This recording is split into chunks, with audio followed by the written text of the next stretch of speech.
Okay, here we go. Right. Very stupidly already fucking up. I didn't check my green screen, so let me pull that right in close. There we go. We are good to go. Everything seems to be all right. We will double check all our sound settings and everything. Make sure that I don't make yet another mistake. Everything seems to be okay. Right. So one more session, once more into the breach. We shall meet all of our players. Everyone is getting settled in. Just in before Kayla says something extremely stupid to try and make me go red the moment I undeafen myself. It's gonna be cool. No, holy shit. Okay, I was half expecting you to say something really stupid there, Kayla, when I unmuted, but I We mean, go if you want me to say something stupid, no. I might mean, just anytime ask. you open your mouth, you say something stupid. I mean, I am a wizard. Very true. Anyway, Well, you're a statue at the moment, to be fair. yes, you're a yeah, so I can't statue even talk. of a wizard. Yes. Anyway, memes are in Discord as well. I actually will need to get like a dedicated And meme for only channel. $12.50.95, you too can have an adorable wizard statue. 12? Wait, 12.50.95? Did you just say? Yes, about $1,200. Yes. It's kind of cheap for a wizard statue. I mean, it's not functional. I mean, with the way you've got your hands out, I'm pretty sure you could be used as like a coat I hanger. can make a lovely coat rack. Yeah, exactly. Anyway, before we get started, there are going to be some changes being made on the overlay here quite rapidly because Kayla, do you want to go ahead and explain what you have done in recent times? Okay, well, I recently contacted an artist and I said, hey, I've got a D&D party that I've really gotten attached to. Can you do some art for it? He said, yeah, sure thing. So money exchanged hands and, you want to show him the thing? Boop. There we go. I can't see it because I don't know where the link is. It's on the It's stream. on the stream. I don't have the link for the stream. Okay. Twitch/Dragon X. You can click on. You should be able to click on my There you name. go. Yeah, Okay, it's fine. not up. Take that. Why is that not working? What the actual? I don't know why that's working. Oh well. Yeah, there you go. Click that, and now, bop, done. Because I don't want my own shit on my own Discord. It doesn't look right. That's really cool. Yeah, so there we go. We've got some really nice looking, personal drawn, avatars for all of the players' characters.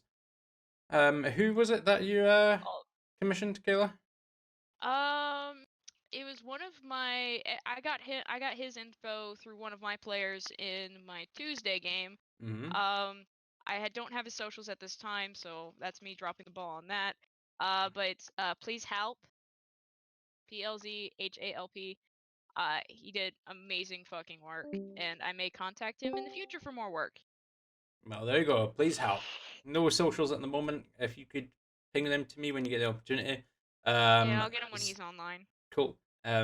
Socials will be added to the description of the YouTube video once this is downloaded, rendered, and uploaded to that. So, future Scott, make sure that you listen to past Scott and actually do this because I'm really bad at remembering things. I have the memory of a sieve. Anyway, enough time has gone on. We shall continue on with the session. Last week, when we played, you had come into contact with a a Baelor, and a Beholder, which had been summoned Now they've got by you saying it. Kenjor. Shut up. By Kenjor and Zulstina on the Caped Crusaders route to WestRuun. You engaged the demon and the aberration in combat, successfully banishing the Beholder for the most part, before making an attempt to deal with the Baelor. During the fight, however, concentration on banishment was lost. The Beholder was returned to this plane of existence, and a favor was called in by Coralina the favor that you won during our mini battle royale session when we were missing a couple of players. Cash that in, making the request that the Baelor and the Beholder were returned to their own planes of existence. The Baelor, with a pop, disappeared back to the abyss, but the Beholder, being an aberration and being native to the material plane, went nowhere. I mean, I failed my int check. Yes, you did.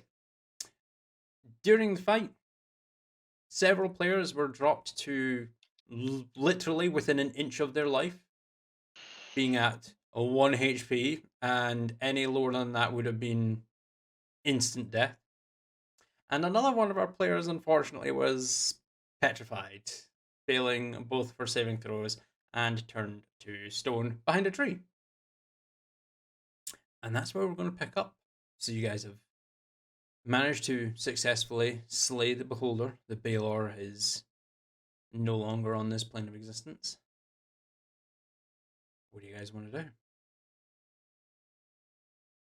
I would like to gather dust. I mean, it's a little too soon for that. A little too soon for that. Dust like will to slowly begin to appreciate- settle on you, and give it a couple of hours, and dust will begin to settle. I'd like to appreciate the local art. Are there any artistic statues or anything around here? I There suppose? is. There's a statue just behind you on the trail, just off to the left.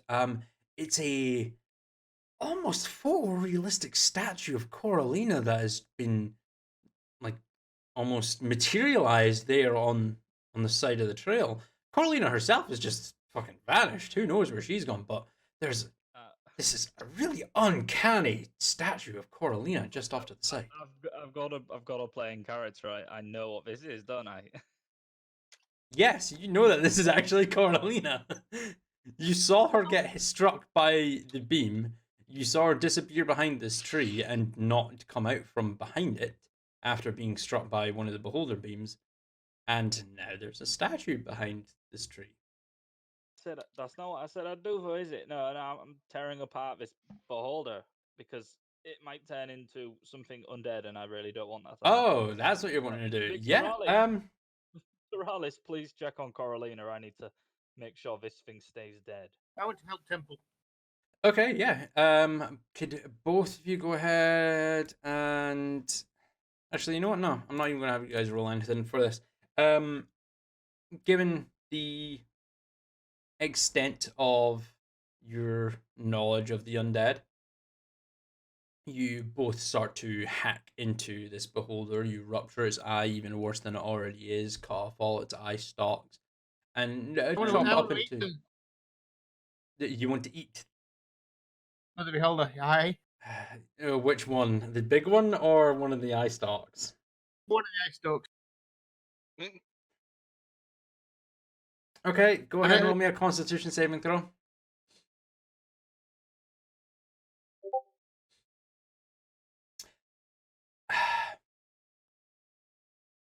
It tastes absolutely vile. After a couple, like just a mere moments after eating it, your stomach starts to give off this really disturbing sound. It did not taste nice at all, and you're struggling to keep it down. Go ahead and roll me another con save.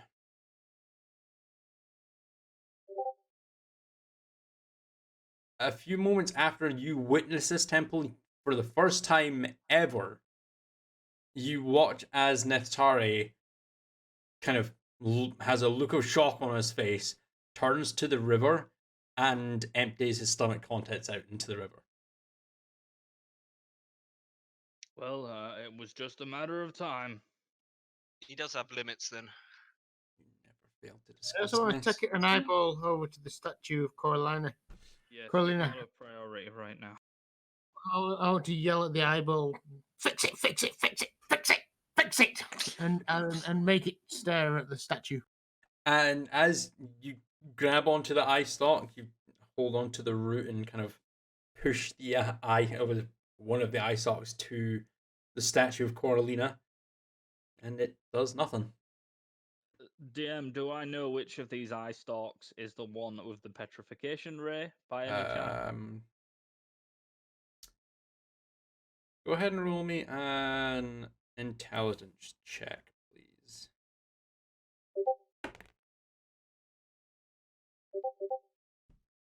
A 16. The petrification ray. Hang on. Let me quickly double check this. Where's my monster manual? There it is. Pretty sure it was number the 5th eye. Do I have enough intelligence to suddenly remember that a petrification ray isn't going to cure a petrification ray? I'm probably thinking anti-dispel with eyeball, and I a- definitely pop. With a -1 to your modifier, no, you do not know that. But you do know that the petrification eye was the 8th eye stalk. Luckily for you, the one that Netharia's 8 was the 10th one. So the petrification eye is still attached to the remaining chunks of the beholder that are now scattered across this dusty trail leading to the wooden bridge taking you to WestRuun. I feel like Coralina would know what to do here. Just frozen. Mind read. What pretty little blue is it? The grey, stony. She's gonna be heavy now. Corleone, how I much do you suppose we weigh? need to- I'm about standard, or Yeah, just standard. you want what she'll tell people, or what she actually weighs? No, I want you to tell me what she weighs. She weighs about 130 pounds. About 130 standard. pounds standard. Right, cool. So she is about About 3,000. 1,300. About 1,300. Yeah, about 1,300, 13 to 1,400 pounds right now. She's over a ton. Wow, that's Ideas, dense rock. Vic, Talar. Well, as I'm just kind of attempting to retrieve any arrows I can out of this big pile of beholder goo. Well,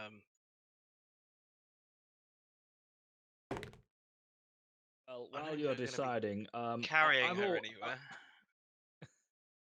And I have to try this. I can't not try this. Can I point the eye stalk with the petrification ray at a tree and use lesser restoration on the eye stalk? You I just want can. to see if it shoots a petrification laser. I have to, for science. This is gonna end badly. Go ahead and roll me an Let's try to Arcana be check. Far away from the rest of the group. Go ahead and roll me an Arcana check.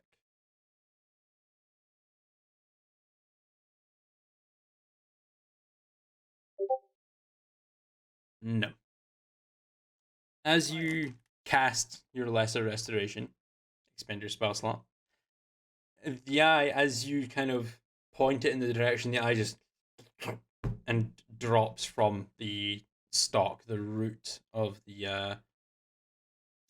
eye, which would connect the stalk to the brain of the beholder, severs, and the jelly globule drops to the floor.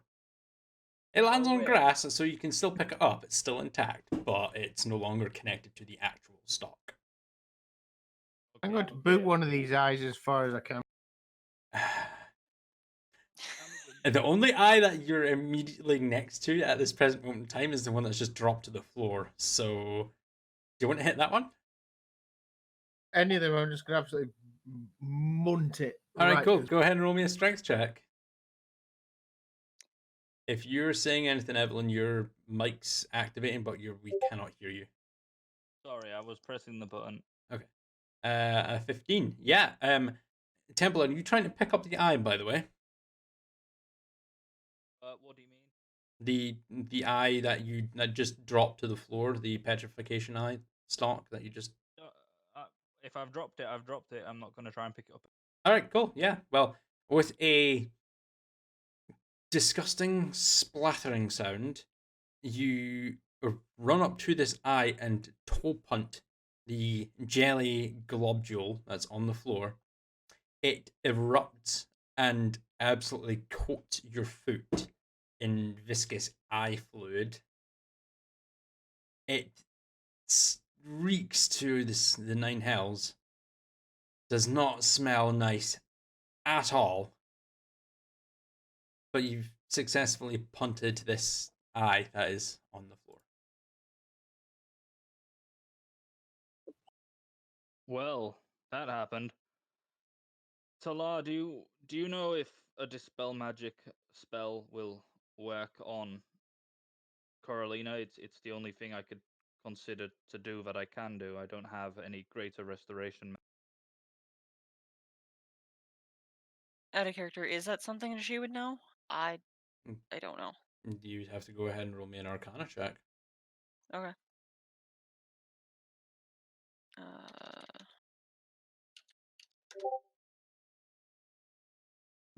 14. It's possible. You've never really known it for dispel magic to end a petrification effect, but you wouldn't know unless you tried it. Which, personally, I do not have that. Not that I've Well, seen. I have a third level magic spell, and I know dispel magic. Maybe I don't know we'll get if lucky. But my only consideration is I can also cast remove curse. If petrification is a curse, then maybe I should cast that, but I can only cast one of the two spells. I think I can prepare Greater Restoration, but I'll need to take a long rest. Well, that's the question. Is either we find a way of moving our dear wizard, or we set up camp and take a rest here. We've got the horses, I presume, still in the carriage that we were on. Yes, they're just off to your far southeast, just tucked away in the shadows of the tree line, just for safety. They're still there though. Is there anything that suggests that this petrification is any different to the one with Richmond? Well, we know we've at least got some time. You know for a fact, because this has happened before, that this is the exact same case. You will have plenty of time in order to restore her, but it's just a matter of when that happens. Do I know if petrification counts as a curse? You do know, and it does not. You try. I'm pretty sure you actually attempted or got someone to attempt a remove curse on Richmond when he was first petrified, or a lesser restoration. Can't remember which one it was, but you tried. It did not work. Talar, do you have a greater restoration spell?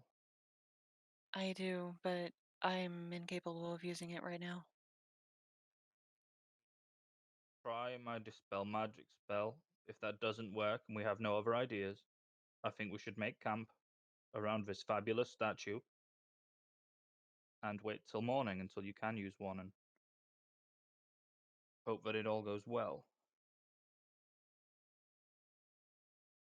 Okay, so are you going to try your dispel magic?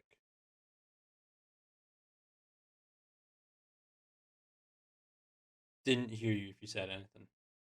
Yes, I am. Okay, Third cool. level dispel magic. Cool. I would like you to I go wish it ahead was fourth and level, but I have no slots for that. you don't have any slots for that, unfortunately. I would like you to go ahead and roll me a charisma check, please. Since that is your charisma as a paladin to spellcasting modifier, you'll be making a charisma check to make sure to see if this works. No. Expend your spell slot, but as you cast your lesser restoration, you notice the slightest amount of the stone kind of cracks and tumbles away.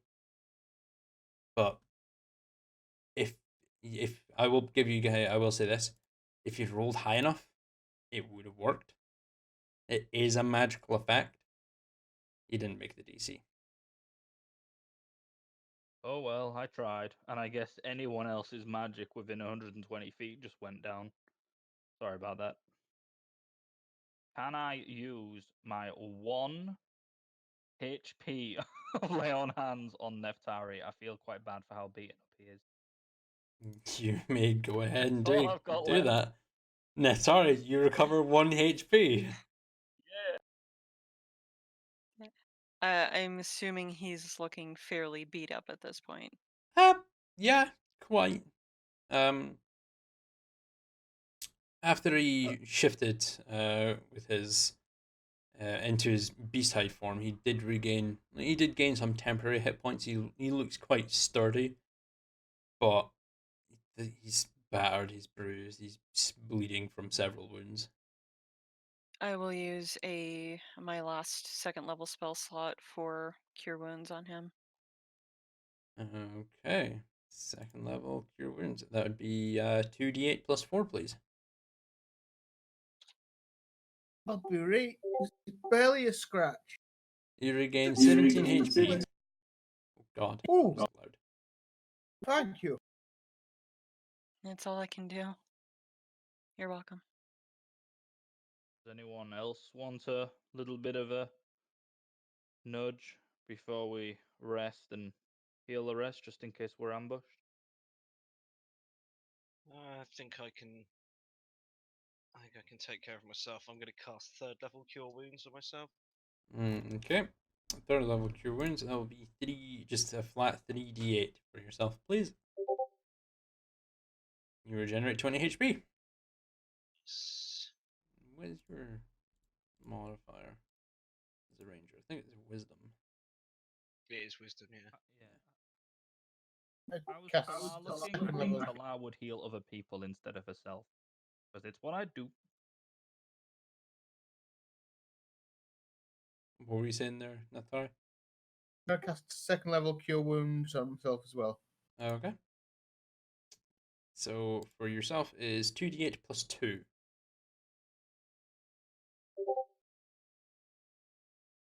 That's a lot of 2s. You regenerate an extra 6 HP.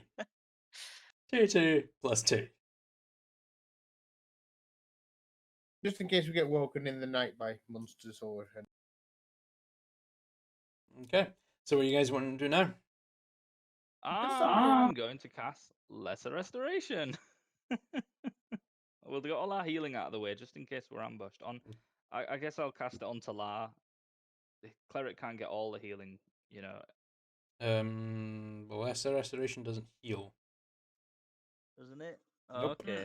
It's much of a good paladin I am. You can touch If a creature and anyone end else- either one disease or one condition afflicting it. The condition can be blinded, deafened, paralyzed, or poisoned. Or petrified. Nope. Nope. Is Greater Restoration. Is anyone else in urgent need of healing?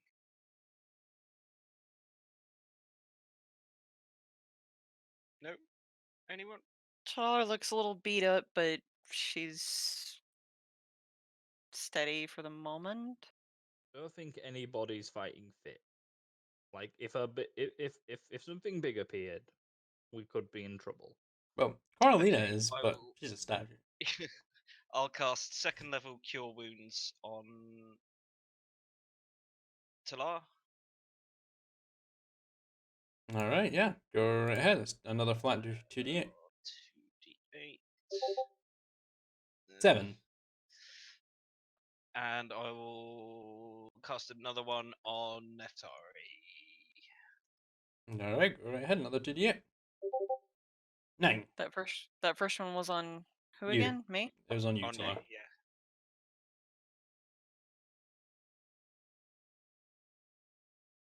I'm not looking Yeah. now. Obviously, I wouldn't go into a battle like this, but stable. Not going to bleed out anymore. Well, if we decide that we're going to rest here, can I, based on the fact that we're in forest environment, can I assess whether it seems reasonably safe here? Um, from where you are, yeah. The only direction that you could really be attacked from would that you wouldn't be able to notice anyway would be to your immediate south or to your immediate east. To your west, there is the west and north. There is the river that has to be crossed. Mhm. Someone crossing a river would probably make a lot of noise, depending on how deep it is. You haven't actually properly tested that, and walking across the bridge would, like, unless someone was like really quiet, walking across a rickety wooden bridge that has taken some damage, you think you'd probably be able to hear that. So, but where you are, you could easily set up a small camp and taking a long rest. It is getting close to it is getting quite late into the evening now after the fight. Probably looking around 7, 8 p.m. Before we sleep, is there any skin on this beholder? Like Uh, leather? it's more of a tough leathery hide than skin. Okay, I'm gonna try and skin it or take some sections of the skin. Yeah, go ahead and roll me a survival check.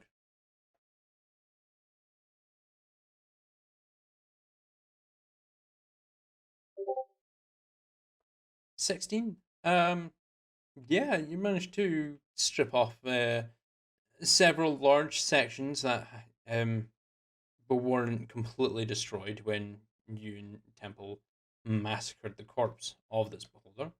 Um, don't know what you intend to do with it, but you can go ahead and add 2 strips of beholder hide to your inventory.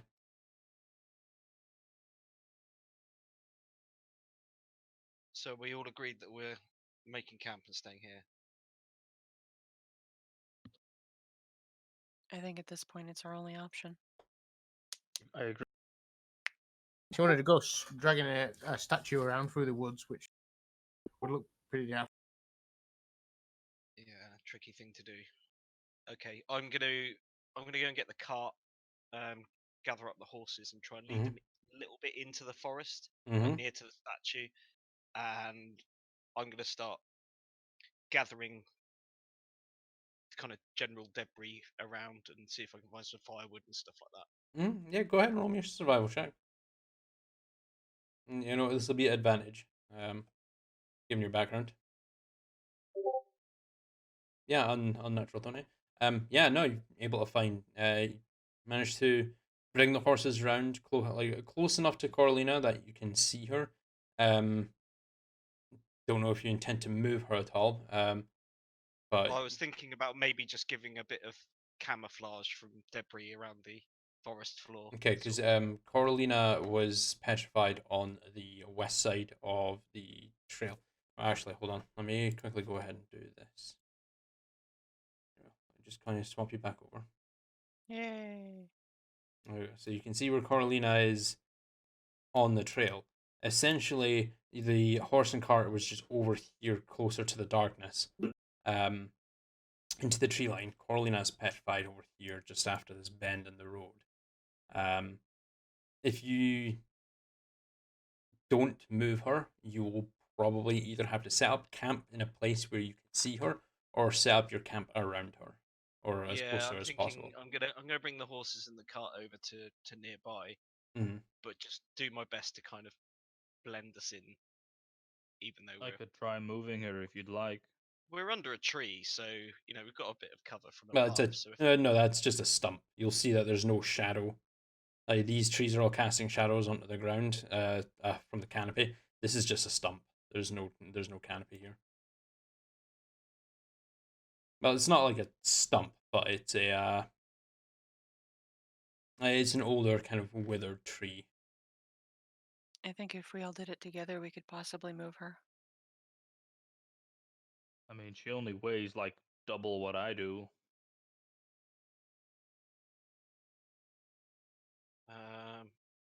I'd say we could use the horses to pull her, but I don't want to break her arms off.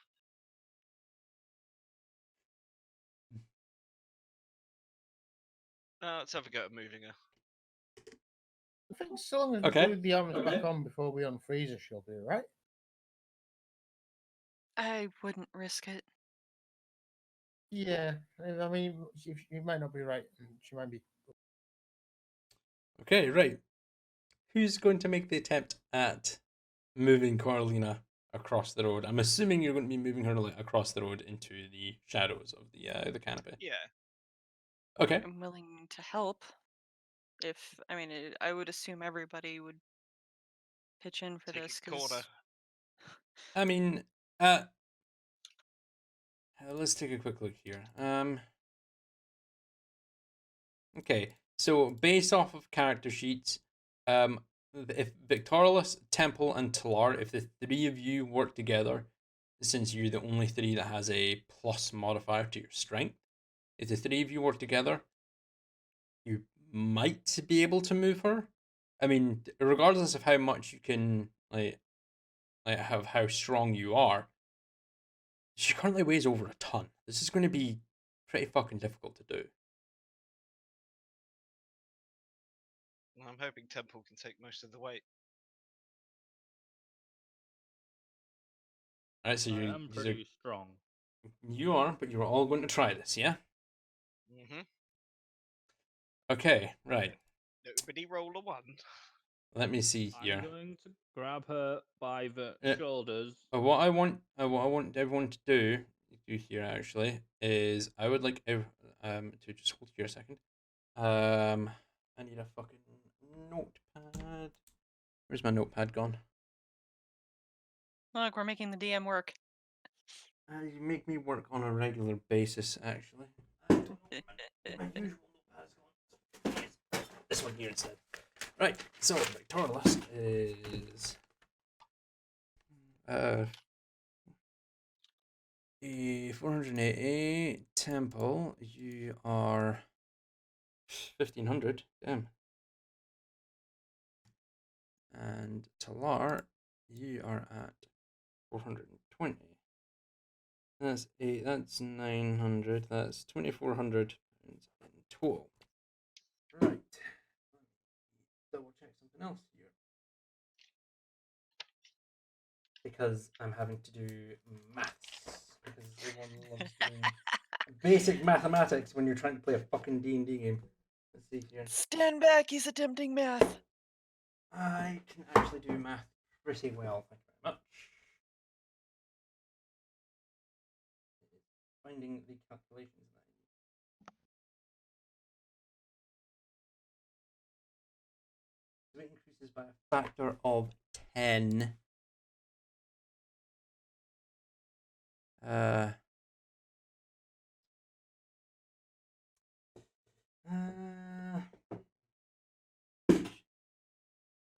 Why don't we just? All right, cool. I would like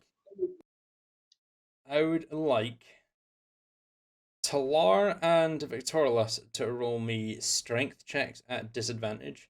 Temple, you're just rolling a flat strength check.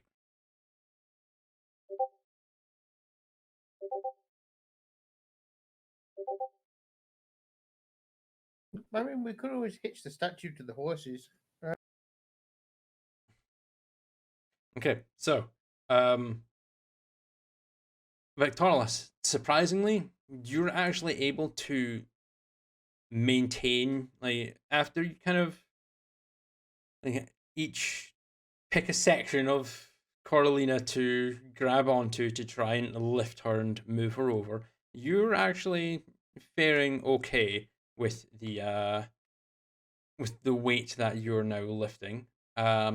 Temple and Talar is Temple, surprisingly to you, you're actually struggling to lift her. It seems that like more of the weight is being shoved to you than anywhere else. So you're struggling to keep keep Carolina from touching the ground. I would like both Talar and Temple to now make me yet another strength check, and this time both of you will be at disadvantage.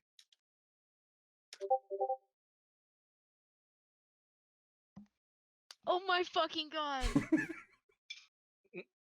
Nice Um, knowing you. I said try not to break. Oh, no. Okay. On the other hand, Okay, we've no, got a no, no, lovely no, no, no, no, no, plus- no. Quiet, please. Quiet, please. Coralina, could you call high or low, please? High or low for favorable conditions.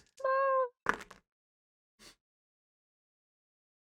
have a belt of fire giant strength. And you rolled a At this natural point- one. Coralina. Point, I would like to turn into a bear and try to. Nope. This has already happened. Coralina, high or low, please. I said low. Low. Yeah. Temple, as you try and adjust to like reposition your hand to get a better grip on Coralina, your hand slips. She drops out of your grasp, and you hear a chink noise as her arm hits the ground. As you pick her up, her arm is still intact. You notice that there is a solid chunk of stone on the ground. It looks like it has a spine and lots of pages. You've just destroyed Coralina's spellbook. Well, I mean, she's petrified. She can't see what happened. Stop it! Stop! Just we leave can fix her! that, right? Stop it! Are you going to continue trying to move her, or are you going to leave her where she is? How is it? Wait, what was that, Naftari? You broke our wizard! I mean, broke it more than what she is already. It's just a book. I hope that wasn't an important bit. It's I'm probably sure one it of was the just one smutty of her Yeah. lewd, smutty books. Knowing her, she probably switched the two of them, and we've got nothing to worry about. Let's pick up the list. just let's not. Pick up a little bit of stone and try to. Sorry, say that again. You kept cutting out there. I'd like to pick up the bit of stone that's on the floor and try to sort of fix it back on. Okay. That's Well, okay. Something. before you put it back, or at least attempt to, what are you guys doing with her? So that's Temple, Talara, and Victorious. What are you guys doing with her? Before we damage her further, let's just leave just set- her here. Yeah, let's just set camp here. We'll be fine. Okay, cool. So you set her back down on her feet. She is stable. Taking a look over her, there's no visible cracks or damage to herself. It's just her spellbook, or what you can assume to be her spellbook, that has got a very large chunk of it broken off. Nathtari, go ahead and roll me an Arcana check.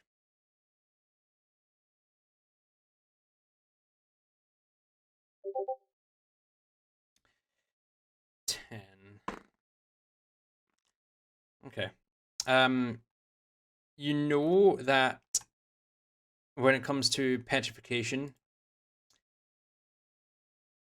if something is broken off of a petrified object or creature, you have to properly mend the stone back to back together. Just placing it back on top won't fix it. It has physically broken off. So you would have to mend the chunk of the book back to the other chunk before you restore Coralina, which might fix her spellbook. But I'm going to can't be sure. hold the chunk up to her then, where it fits, and I'm going to cast Lesser Restoration at 4th level. Lesser Restoration won't do anything. I'm just going to give you that for free. I was trying to just mend the statue rather than. It does. Lesser Restoration doesn't do that. You can end a condition or a disease or a condition affecting it, blinded, deafened, paralyzed, or poisoned. Okay. The actual spell is mending that you need. I'm going to give you that one for free. You need We'll have to mending. look for a mending spell. Fix the No, I'm to going fix to the check spell book. 'Cause spells as I sleep anyway. I'll have to see if we've got a mending spell. I can only change Sent a spells when I message to take a you long rest. regarding that anyway. Okay. Well, I'll fetch the horses and the carriage, bring them over, and continue with my original plan. What can you cast mending spells? Claire. I sent a message to I'm checking just our now. wonderful DM.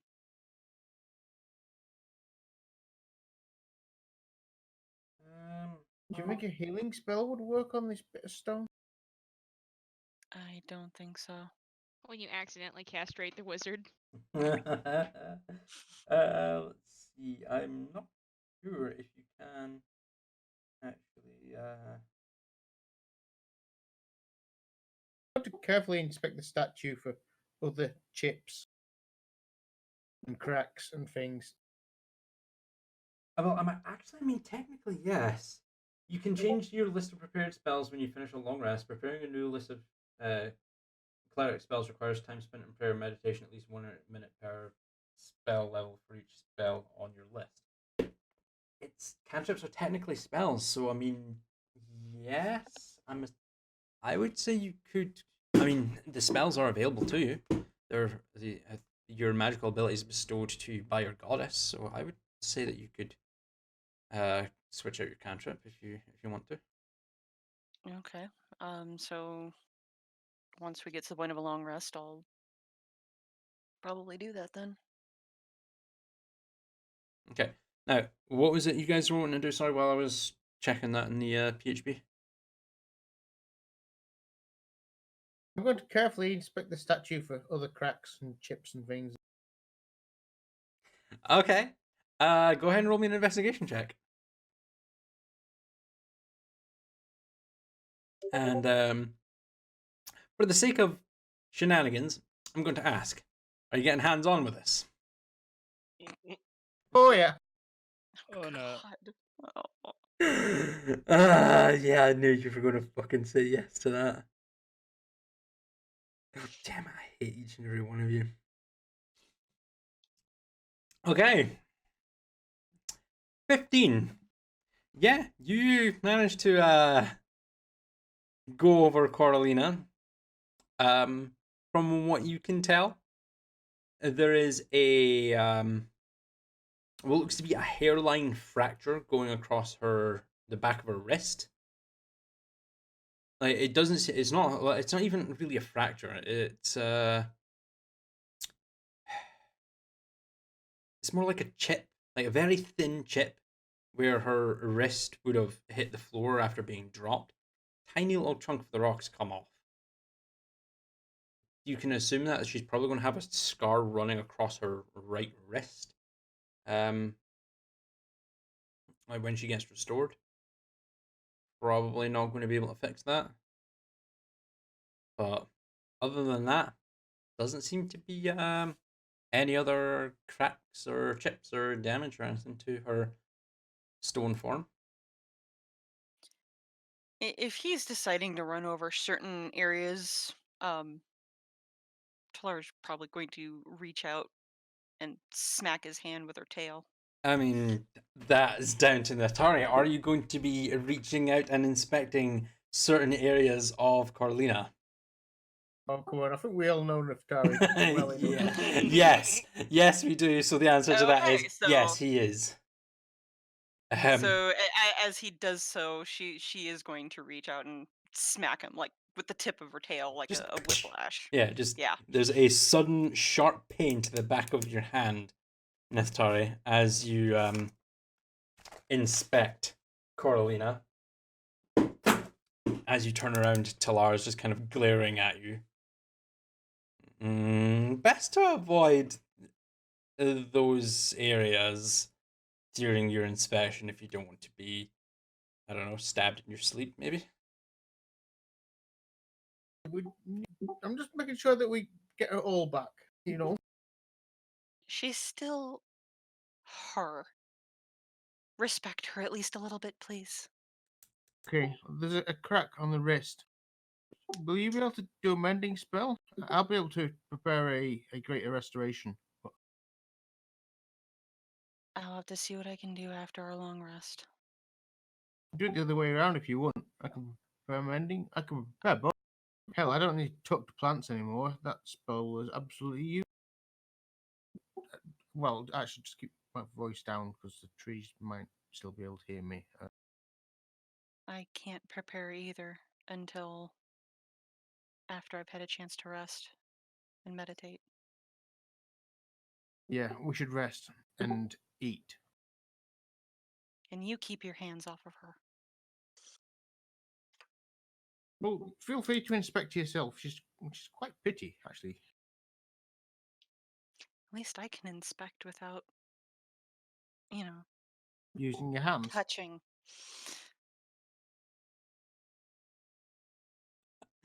My eyes aren't so good. It's like braille, you know. Just stop. Please. Let's just set up camp and figure things out from there. All right. So you guys are going to set up camp. Yep. All right. Cool. I can be a tent pole if it helps. Well, you guys have all of your camping equipment that you'd purchased previously. You set up your own little tents, got your bedroll set up. You've got the horses and the cart secured around the stump that Corlina is currently next to. Who is going to be taking first watch? I'll take first. I'm gonna take like an inherent watch also, seeing as I can do that while sleeping. That is very true. So, I mean, to be fair, Neftari, like, between me and Victoralis, we can both do the entire watch, really. okay, so Neftari and Talar, you guys will be able to get a full rest. Well, the four of you will be able to get a full rest, fully restore your HP, all of your spell slots throughout the night. However, I would like Temple and Victoralis to go ahead and roll me perception checks, please. Do I get advantage on that? Yes, you will. Is that from his like preferred environment? Yeah, it is. Where is it? I'm assuming we can go ahead and take that long rest then. Yes, you can go ahead and take that long rest. And I will do the other thing as well.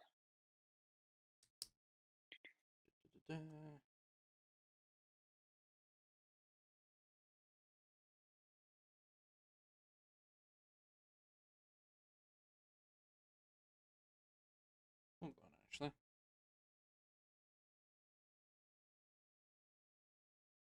Is this from your Natural Explorer? Oh yeah, sorry, it's not advantage. Yeah, it's not advantage. It's proficiency. W proficiency. So it'd be 4 plus. Well, yeah, it's a 4 plus 8 regardless. 14 plus 8 regardless. Or no, so it's 14 plus 16. Or is it? 14 plus 12. Yes, 12. 14 plus 12. Sorry, yes, because yeah, you add another 4 W proficiency. So 14 plus 12, so 26. As you guys set up, Talar and Neftari managed to get to sleep quite quickly, and there doesn't seem to be any issues throughout the night. However, as it's getting to about midnight, Victoralis, you're about ready to just leave Temple alone to his own inanimate sentry state, and you see a horse and cart start to roll up from the south following the trail. About 10 minutes pass as it's slowly making its way. It's being like the single horse at the front pulling it. It's kind of quite a small cart. It seems to be going at a slow enough pace to not disturb yourselves, from what you can gather. And as the cart finally reaches your small encampment as you go by, there is a vermilion red scaled dragonborn in long flowing teal colored robes at the front of the cart, with the holding the reins to the horse. Kind of looks over to you, Victorlas. Is everything all right over there? I'll look up from my cross-legged kind of static state, pull my hood down. Well, we had a run-in with a couple of unsavory sorts. You can't be too careful around these parts. Plenty of bandits and vicious wildlings that run around these ways. But yeah, these were more the kind of summoned from another plane, fiendish kind of. Yeah. Demonic from the abyss. Interesting. Well, I do hope you are all okay, and I do apologize if I've disturbed you. But what does this guy look like? He is a red scaled dragonborn in flowing teal colored robes.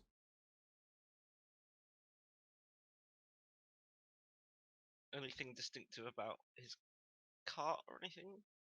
It is a soft top covered cart. No light being emitted from it, but you can see that the wheels are actually digging into the dirt track. You could assume that there's either someone or something in the back that's weighing the cart down.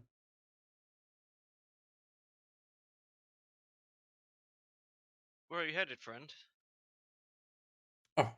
My companions and I, we're heading to WestRuun. And then from there, we're going to be heading west to Iman. See, do you know the area well? Not quite well. We're hoping to get some direction and perhaps some assistance to lead us over to Aman, an escort, if you will. But we don't really know these parts too well. Well, it's only that during our recent scuffle, our comrade and wizard was hit with a petrification spell, and Oh my! It's quite terrible. we're looking for a solution to this problem. Well, unfortunately, the only companions that I have with me, and kind of like nods his head back to the cart. We don't have any restoration magic available to us at the moment, I'm afraid. Would there be apothecaries or people trained in the arcane in WestRuun may be able to help us? Oh, there's probably sure there is a district dedicated to the arcane in WestRuun. If you're not able to resolve this issue by the morn and make your way out there, I'm sure someone would be able to help your poor petrified wizard friend. That's good to know. Thank you. Of course. Well, again, I apologize if I disturbed you, and we will be off. I hope you enjoy the rest of your evening. I wish you a safe journey, sir. Gives you a slight nod before he doesn't crack the reins. He kind of reaches over and just kind of pats the horse on its hindquarters, and it slowly makes its way off again. About 5-10 minutes later, you can hear the rattling of the the wheels over the wooden struts that forms the bridge to your north. And soon after it, the sound just fades into the nothingness, and you're left by yourself. You take your. I'm assuming you're not wanting to do anything else but get your meditative stance and get your long rest. Yep, Yeah. absolutely. Of course. Take your meditative stance. You leave temple in his sentry state to keep watch. You get your long rest, so you can both apply your long rest. Soon after, sun hangs lowly in the sky. Sky's blue, dotted with a few clouds. A gentle heat drops down onto all of your faces as you come to consciousness. A brand new day, rearing for adventure. What do you guys want to do?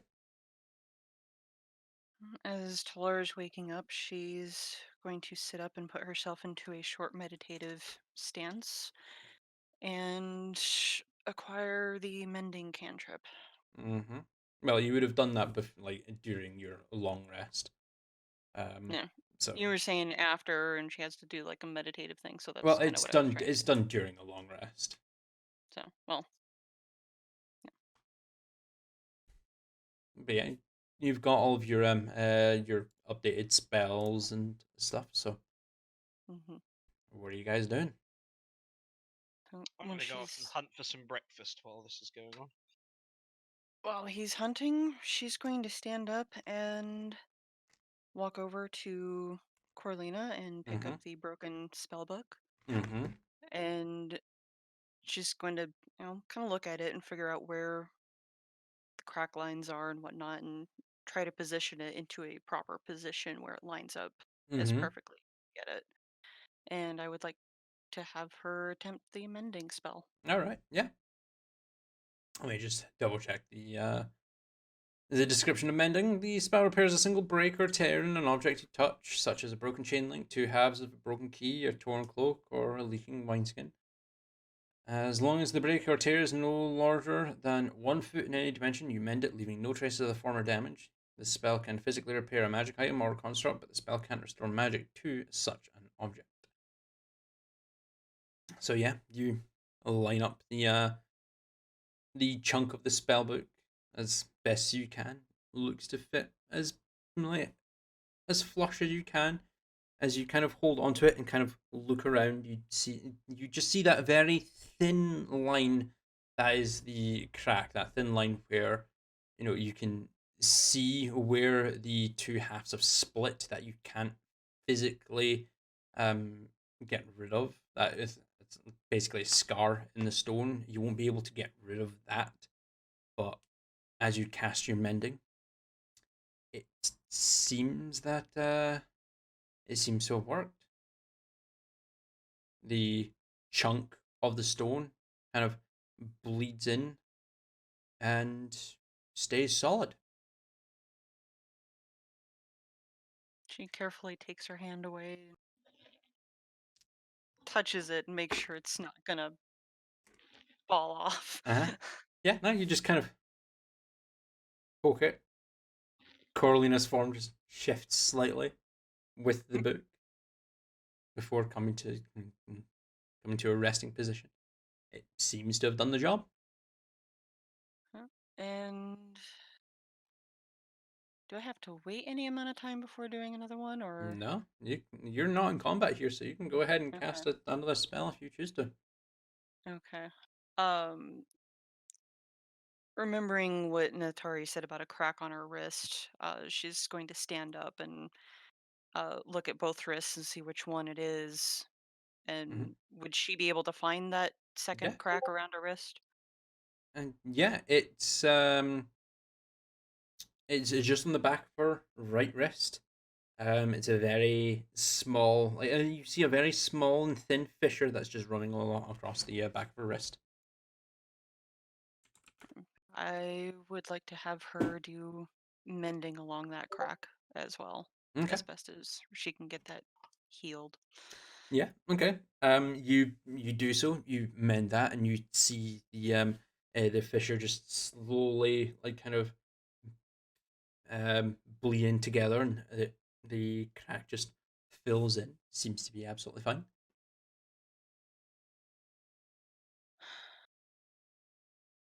Just one more thing left. Mm-hmm. And she's gonna look around at the rest of the group and uh, out of character, I don't remember if she still has more of that diamond dust left over, or if I don't remember if she used all of it on Aaron. Oh no, you've got. I You've got think it some was. left, I think. I'm pretty sure you've still got like 3 or 4 uses of the diamond dust. Ah, okay. Yeah, I think we bought some big diamonds and crushed Mhm. them up, did we? Yeah, Yeah, exactly. I So you couldn't still have remember if several she still had uses. some. You still have Okay. several uses. So she looks around at the group and then remembers she still has stuff in her pocket. She still has some of this diamond dust. And she pulls it out of her pack, sprinkles it across Coralina's form, Mm-hmm. and attempts greater restoration. Okay. As you kind of scatter the diamond dust over Carlina's form, holding on to your holy symbol, you you take her wrist in your hand and utter a soft prayer to Selun. Yeah, violet energy flows from your holy symbol down your arm into Coralina, washes over her,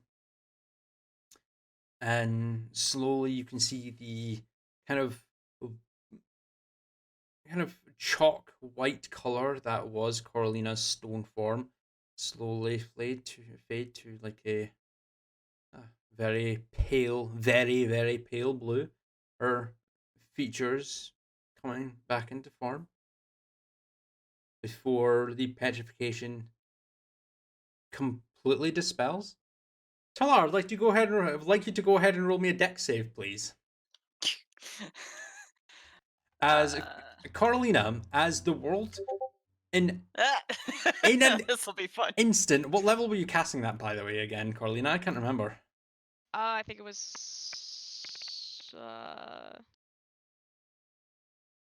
I had it at 5th level. At 5th level. Cool. Go ahead and roll me 10d6 of lightning damage. Okay. I haven't moved. Were you directly in front of Carolina? Ow.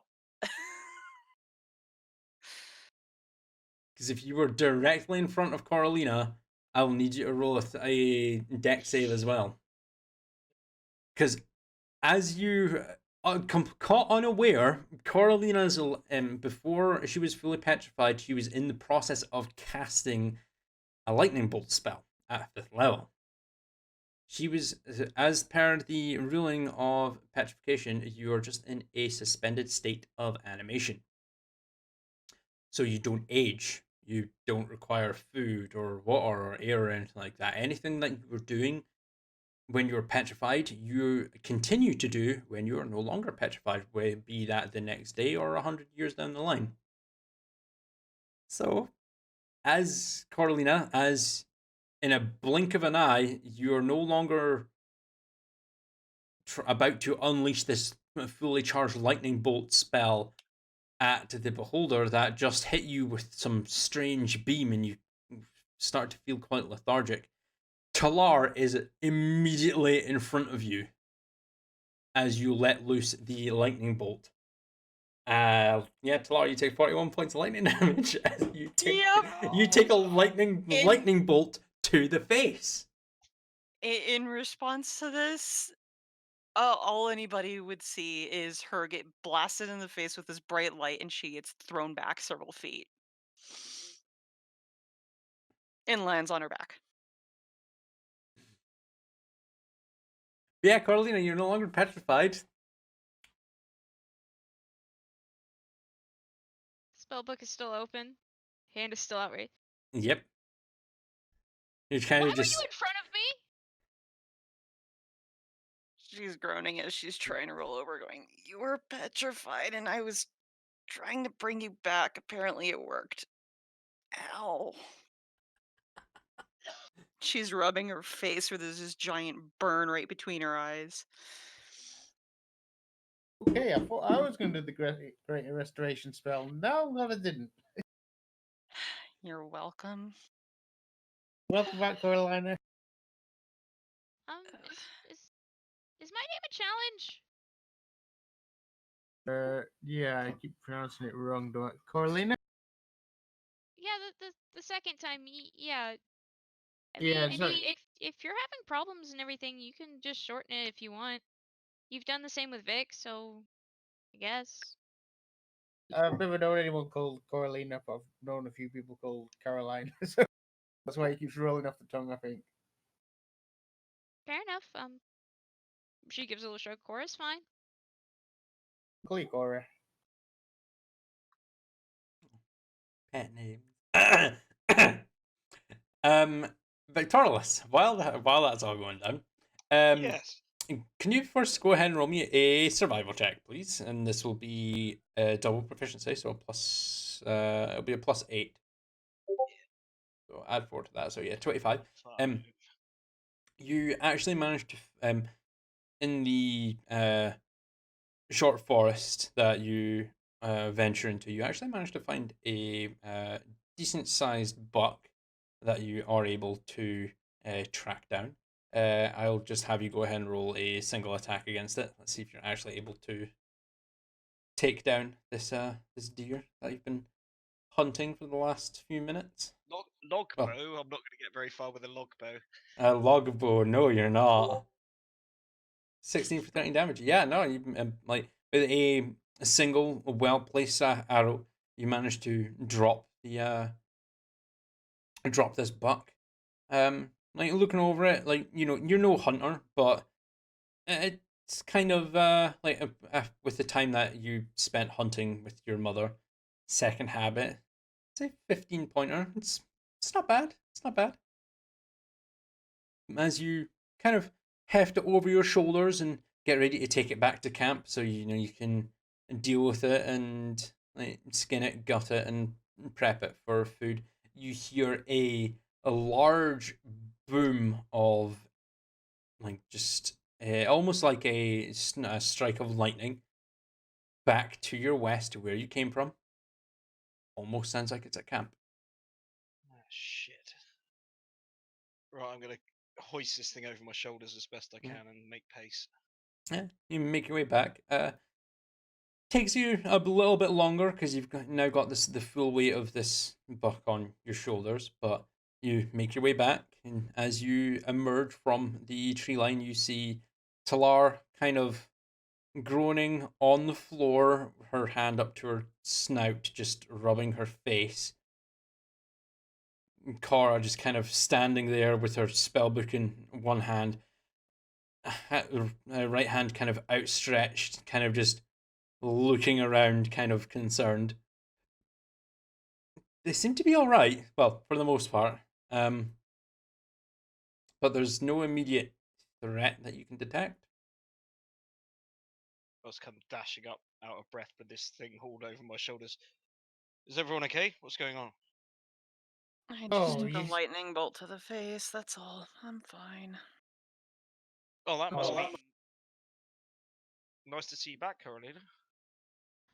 Yeah. Apparently I was gone.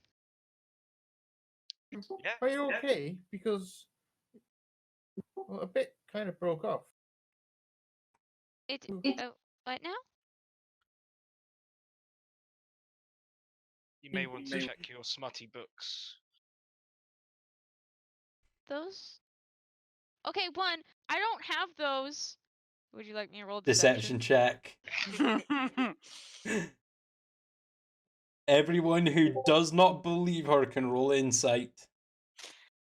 I don't care. The end doesn't want you to win this. Oh, apparently that doesn't work. Oh, Temple, you know she has smutty books on her person. Talar. No, Temple wouldn't react to that, so we just get to enjoy the 20.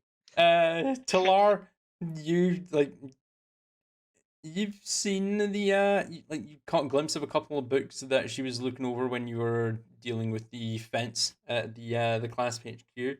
Uh, you know what kind of things she probably has on her person. It's probably like more the body language is like betraying her. No, I don't have that. Your face going like a vibrant shade of violet.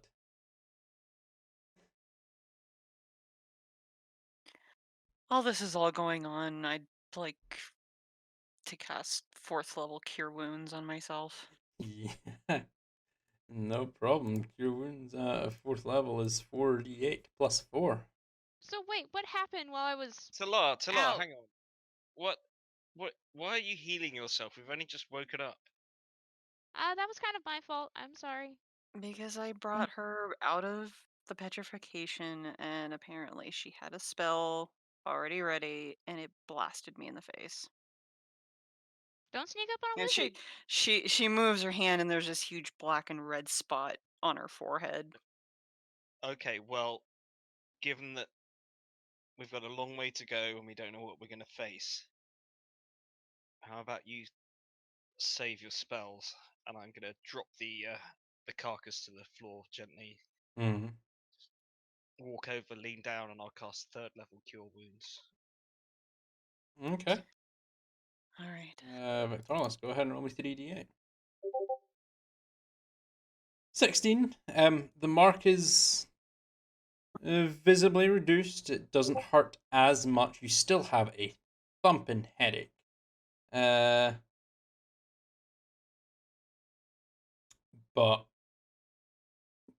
it's not as bad as it was a few moments ago when you ate a lightning bolt to the Still a little red, a little charred, but not nearly as bad. Thank you. Cast a 3rd level Cure Wounds as well. Okay, that's alright. The 3rd level cure wins. Go ahead and roll me 3d8 plus 2. May I look over my spellbook while all this is going on? Mm-hmm. Go right ahead. What are you looking for? Well, Vic told me to check my books, and I don't use smutty books in combat, so I have a passive investigation of 24. Yes, you do. There doesn't seem to be any issues with your spellbook. It looks absolutely fine. I don't know what you're talking about. It seems fine to me. Okay. Oh, never mind then. I'll get back to getting some breakfast. Temple, in his fully inanimate state, as he always is just gonna start thinking out loud. I can't take the guilt. I can't take the guilt. What guilt? Aurelina, I dropped you. I dropped you while in your stuff.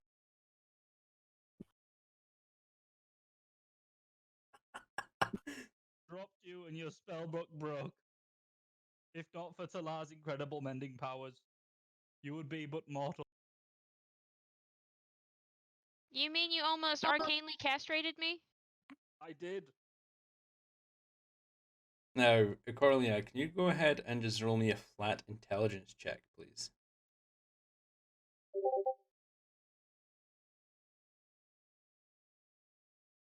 And 18. You've never really come across this kind of phenomenon before. Your book, even though it's not really magical per se, it does hold all of your all of the arcane knowledge that you require in order to cast your spells, and it was technically broken. You don't know if it's still going to allow you to cast your spells. I think I Test need. it. Test it. Test. Oh, okay. Lightning rod temple. I'm gonna raise my hands into the air. Probably not anything for damage. Oh, don't lightning rod temple. Lightning rod the deer. We could do with that cooking, actually. if you, I'm dragging this corpse over to the river by this point because I want to gut it and clean it. Obviously, Yeah. if you're casting spells, bottle of good stuff goes down well for breakfast. Oh, I- yeah, even better idea. Okay. Can I use my mild conjuration for whiskey? You can, but that doesn't use your spell book.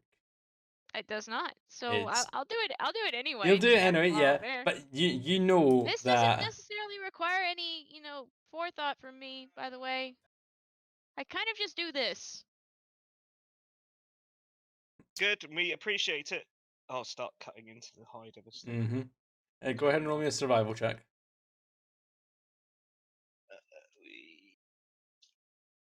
All right, Carolina. Well, he's rolling that. Oh, what are you doing? Okay, Oh no, well, sorry. It's fine. 13 plus 8 is 21. oh, it's 21. Yeah, so you're fine. okay. I have a theory, and I'd like to test this theory. Mm-hmm. All right, I can try to do one of my spells. I'm flipping through my book. As I'm flipping through, I'm not even bothering looking up. Neftari, can you consent? Okay. Polymorph. All of a sudden, all you guys hear from where Neftari was just standing is wheat. As Neftari is polymorphed into a guinea pig. I am going to pet the guinea pig It's cute. without hesitation. Please, I'm going to pick up this adorable squishy. You pick up the adorable squishy guinea pig Pet the squishy. and start aggressively patting the squishy guinea pig. Temple, gently. Oh, I mean, as soon as he does damage to it, he comes back. Yeah, as you're patting this in the squishy temple, and you notice that your hand that the squishy guinea pig is resting upon suddenly becomes very wet. Coralina, let's test lightning rod temple. Let's test it now. No. I just need to see. No. Neftari would love this. We can cook it for him on a stick. That is Neftari. So it might be like I'm gonna drop self, like almost like masturbatory cannibalism at that point. That sounds right up Neftari Street. I'm gonna sever concentration.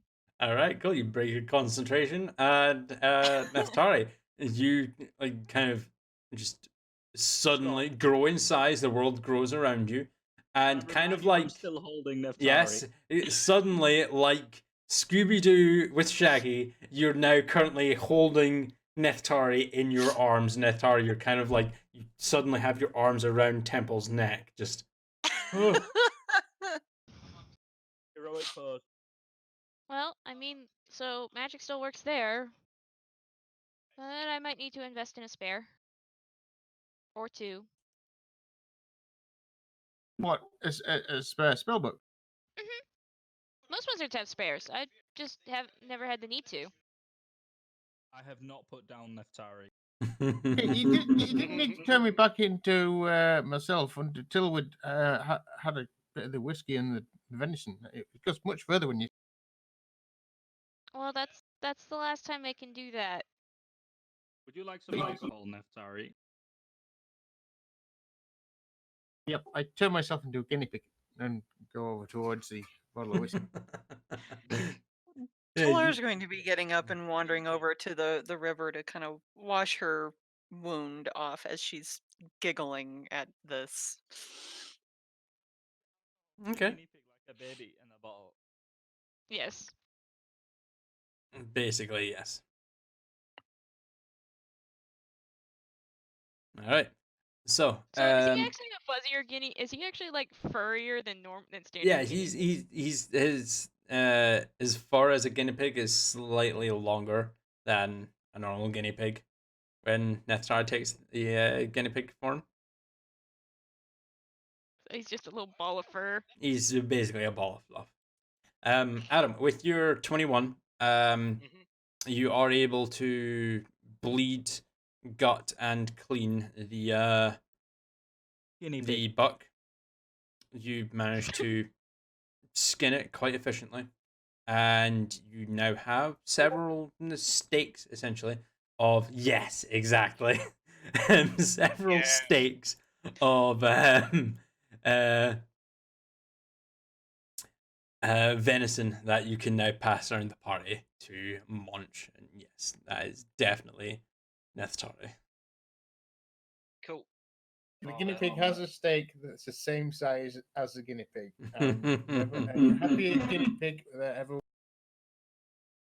I'm pretty sure guinea pigs don't eat meat, do they? No, they're herbivores. I Yeah. thought they were omnivores, or is it just hamsters? I think hamsters are omnivores and guinea pigs are. Oh, God. Poor creature. That poor thing. Anyway, yeah, as after about half an hour, 45 minutes later, there are several cooked to whatever kind of rarity you would like steaks of venison that are passed around to those who require food.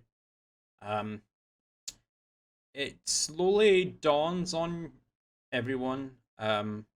Nestare, Temple, Talar, and Victorless, that Corlina's kind of was looking really fucking tired.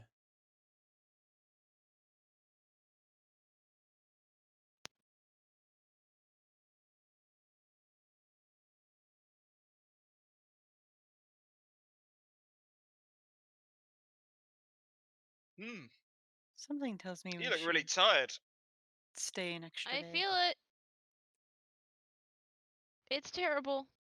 Well, there's plenty of room on the back of the wagon. Okay, We can make it comfortable and let you get some rest. that seems fair. As soon as I am done eating, like I will just grab my bedroll and like go to like the very like it's like the very front of the cart, like just behind where like So I'm trying to keep out of the way. Mm-hmm. Roll out my bedroll and I'm going to cocoon myself in there. Okay. You And pass cocoon out. yourself in your bedroom and pass out. Mm. What's everyone else wanting to do? I'll eat, drink some whiskey, and prepare for making a move. Okay. Talar? Talar's finishing up her food and having her own drink of some water. Nestari?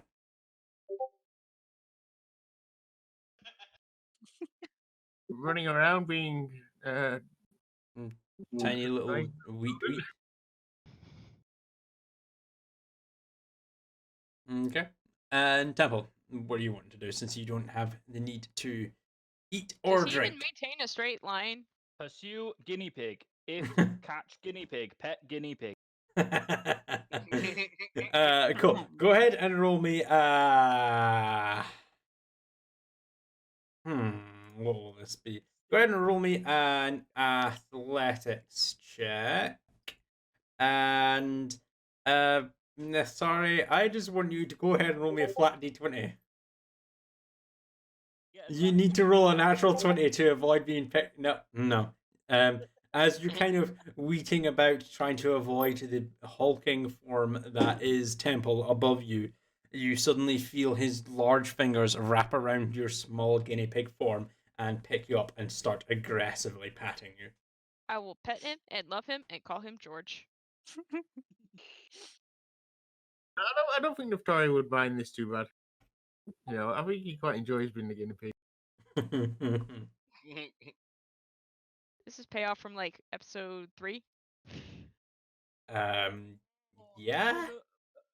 Okay, is Coralina asleep? Coralina Yes. has passed out at this time, yes. Does guinea pig get sleepy? I mean, guinea pig has had a long rest. So guinea pig never mind. probably isn't sleepy. I was just thinking adorable, oh look, the guinea pig is sleeping with, but no, not happening. We've got an energetic guinea pig. I think you also have a drunk guinea pig at this point. Oh yeah, guinea pig. Actually, yeah. While you're in your guinea pig form, Nethari, go ahead and roll me a Constitution saving throw at disadvantage with a Oh. -10. Are we fixing to watch the guinea pig vomit? The guinea pig is. We're going to see how drunk this guinea pig gets. So that's so. But just roll a flattened d20 at disadvantage, and you're taking a -10 to whatever it is.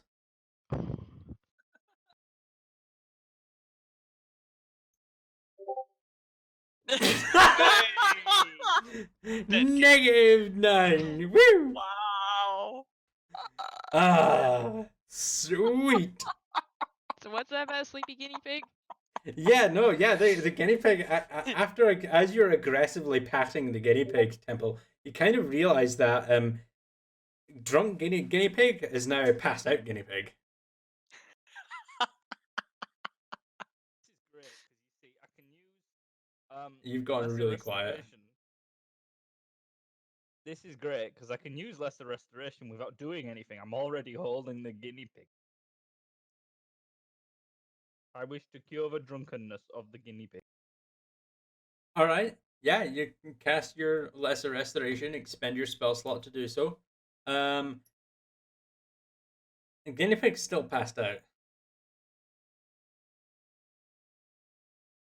You're not gonna make me revivify the guinea pig, are you? No, the guinea pig's alive. It's just unconscious. Or well, not Yeah. unconscious, but it's just passed out. Guinea I mean, snores. same thing. I'm gonna Yes. prod it in the tummy. just jab the ball of fluff. Yeah, after it being jabbed in the gut by a very large finger in Atari, guinea pig you comes back to consciousness. You look around, your tiny little guinea pig head is absolutely thumping as you've got a splitting headache from the hangover of your the vast amounts of alcohol that you consumed with your very, very, very small form. Like, this is probably the second worst hangover you've ever had in your life.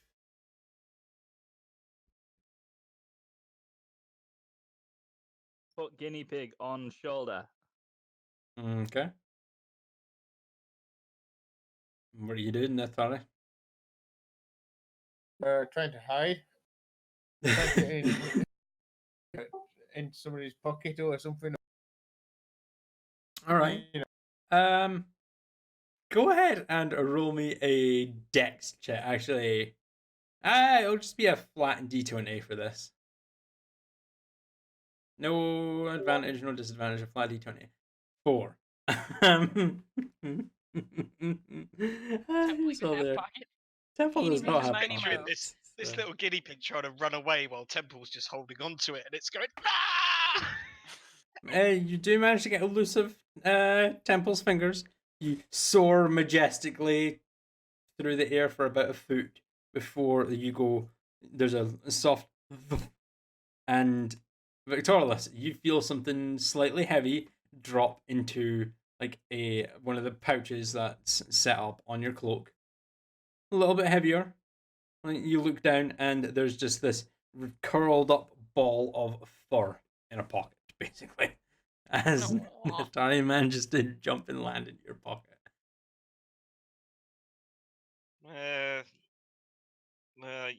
Just make sure you get out of there before you turn back to your normal self. I'm just looking how long. 6 hours I've got. Yes, 6 hours. That is your half of your 6 hours of pig druid shenanigans. picture. This sounds like a spell that Coralina would have. Pocket druid.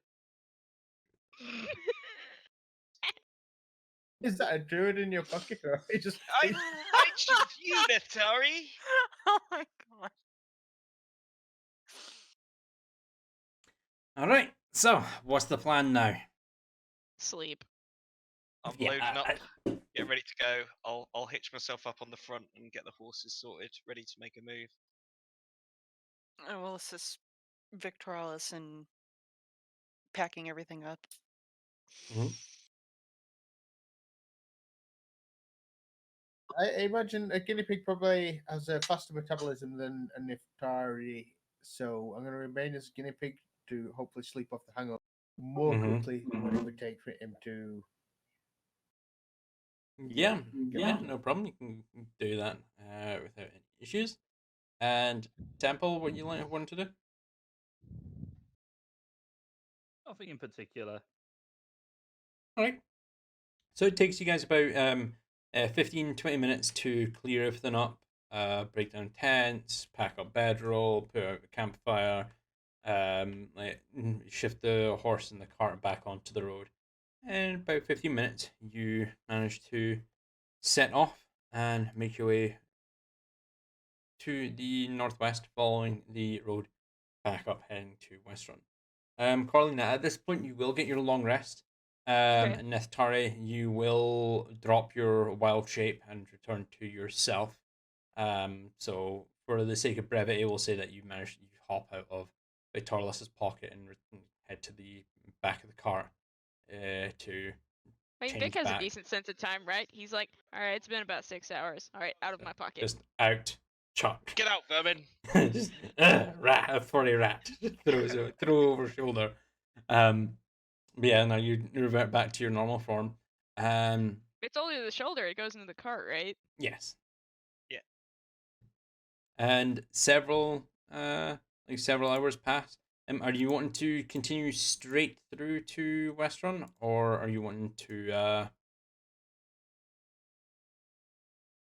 take a break? Because it will take another take turns driving the cart, so to speak, to WestRuun, so you can all rest. Because it will take a couple of days for you to get to WestRuun from this position. We can take a quick break here if people are up for that. Grab a drink and stuff. Yeah, everyone good with that? Yep. All right, cool. So we will go ahead and do just that. Take a quick 10-minute break or so. Hopefully be back here for 1:15, and we will continue en route to WestRuun. So we will pick up in about 10 minutes. I'll see you guys soon. Right, here we go. That was the wrong button. Right, so we're all come back. We've seen pictures of potatoes. Yeah, right. So, moving swiftly onwards. So, Carlina, you managed to get your long rest, so get all your spell slots and health and shit back. Takes as you guys swap between between yourselves, making taking control of the horses so they continue on the road, trying not to get ambushed again. You eventually make your way through away from Plainsland. The kind of low rolling hills eventually kind of level out, and you start to see what looks to be farmland for as far as you can see. What's the Go on. climate like? It's quite warm here, actually. Okay. Not not super hot. Celsius wise, you're probably looking at the high teens, close to 20 maybe. So Okay. it's comfortably warm. As you're making your way further to the northwest, you can see a large span of trees that stretches out from your west running to the northwest. You can see that on your map as the Bramblewood. On the eastern side, from where you're coming from, you can see nothing but farmland for the most part for miles and miles as far as you can see. Before, as you pass through the the road that divides some of the fields, pass through the gates of WestRuun, you're greeted by a. It doesn't seem to be that large of a city at first glance. You look around and there's large walls, like large perimeter walls that seem to be like there for defensive purposes. And as you progress further into the into the city itself, you come across the stable master. You hitch up the stallions, return the cart, and step out. And as you glance around, you can see off in the distance what looks to be a wall, dividing walls almost. Looking around, you can kind of guess that the city of WestRuun is divided into different districts. Where you are just now, I actually need my book for this because I can't remember what it was called. It was after this, I'm pretty sure.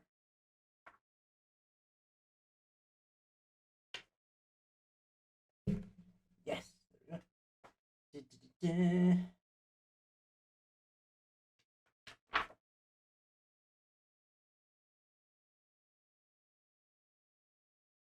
You are in the residential ward.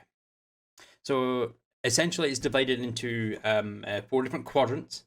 The southeastern quadrant that you have entered in is the residential ward. This is basically where everyone stays, sleeps, all the taverns, inns, most of the like the facilities for you to rest up is in this area, along with most like general stores, any magic stores that you may come across are mostly in this area. Looking around, you can see over some of the dividing walls. What looks to be religious structures. The walls themselves aren't like. Don't think like Attack on Titan, like walls that are like several hundred feet tall and like 20 or 30 feet thick. They're maybe like 10, 20 or 30 feet tall. Maybe only a few feet thick, wide enough for like a guard to patrol over up the top, and look over and like maybe act or call for assistance in the event that there's like they spot a crime or something like that. But it's not like the interior walls are not really there for defense, more for security. In the far southwestern ward, you can see what looks to be temple. You notice this more than anything else. A lot of different religious sigils and structures, varying temples to some different gods. There's not that many. You're not sure if WestRuun is a completely religious city, but there is a religious ward there to that's the southwestern quadrant, and to your north, you're in the southeastern quadrant at the moment. To your north, you can see what looks to be a multitude of different types of buildings. Some of them are oddly shaped, large towers more you can spot large towers more than anything. Black smoke billowing out of chimneys. And you can see a lot of individuals that are dressed in long flowing cloaks and robes making their way to and from that area. You could assume it could be some kind of arcane ward or something like that.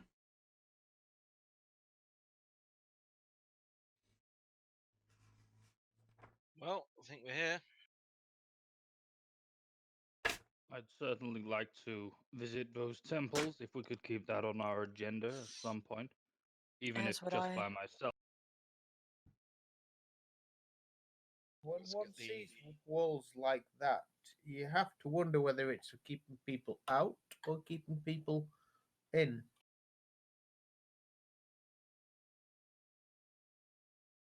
Difficult to say. well, the traveller on the road said that we'd find apothecaries and skilled arcane users here, so we must have Traveler? some. Oh yeah, you were asleep. Oh, it's just some dragonborn guy on a wagon. He seemed very polite. Wasn't able to help, but harmless enough.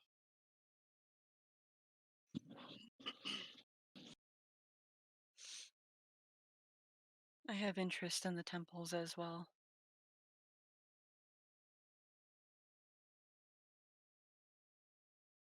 All right. So what do you guys want to do? So we'll get the horses and wagons. Oh, you've already managed to do that. Don't worry. Yeah, done. All done. Okay. Oh, that's all done. Yeah. So you guys are mean- you're just outside I the mean, stable. also avoiding the awkward glances. Awkward glances.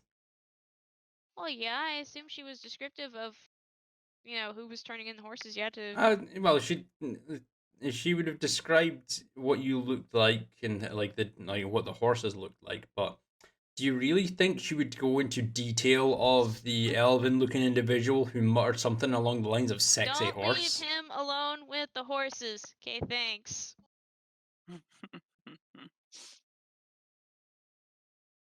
No horses were harmed in this journey.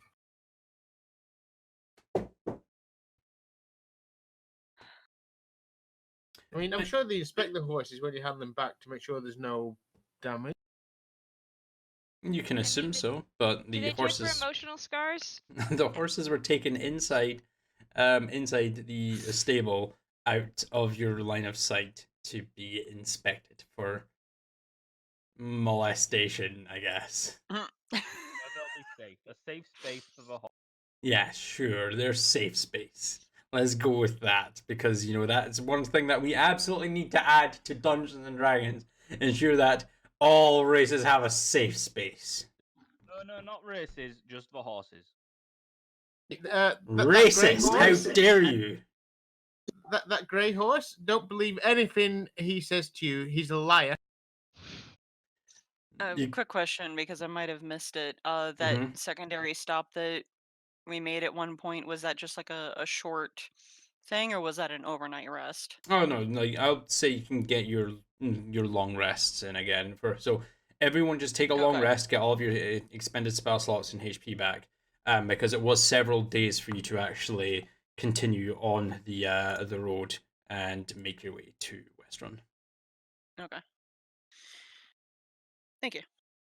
Cool. Okay, so what do you guys want to do? Well, we were sitting here to, do that thing, so.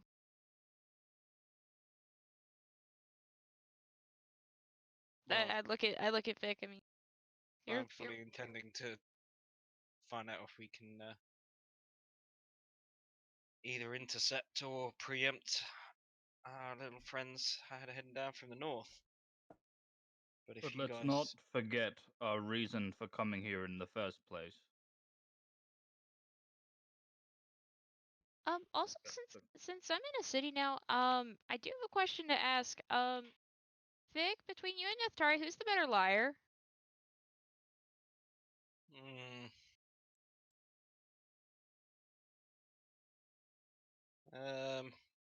well, yeah, he's probably the better liar. Just glance at him. Okay. I cast disguise self. Make Okay, myself look like an elf. you look like an elf. Yep. Carolina, like for the most part, she looks, she does look like herself. Her scale becomes like a more saturated, like kind of peachy color. Her ears go like wait, actually, are your ears already pointed as a genasi? I think slightly, but probably not full blown elf. Yeah. Well, they grow a little bit longer and form a very distinctive point, like elf-like point. But other than that, she does still look like Carolina, just not blue. Cool. It's a nice trick. It helps to stay hidden.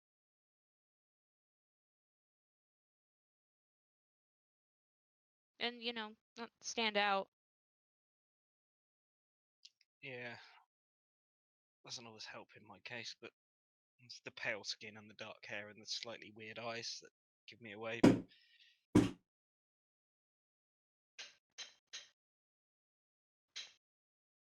Anyway, we're not just here to wrangle with the various guilds of the place, but if you remember, we're here to raise an army to fight back against the inevitable. Victoralis, I made it my mission to try and convince the paladins of the various religions of this place to hopefully come back and join us on the front lines. well, there's that, but there's also the chance that the Myriad are either already here or they're on the way here. But what if that Dragonborn guy was the Myriad on the way? Well, he was heading up from the south, same direction that we came from. It strike me as a thiefy type.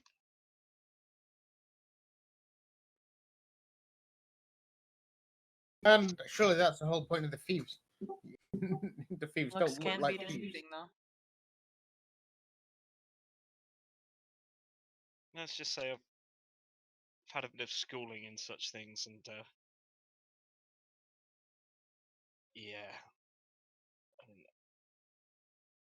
I didn't think he was worthy of suspicion.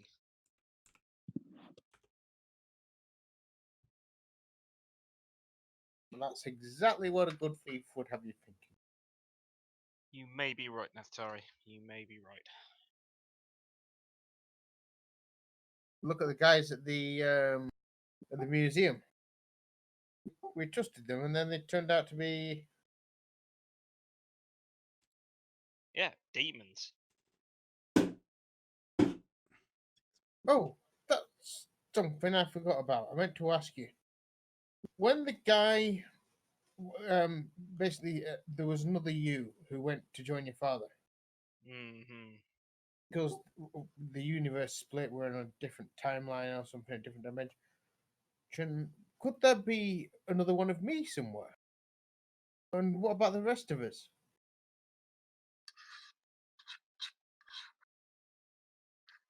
Who knows, Who knows? Naftari? You know what? Said For there was that, two of your Victorious, fathers. Victorious, go ahead and roll me an Arcana check.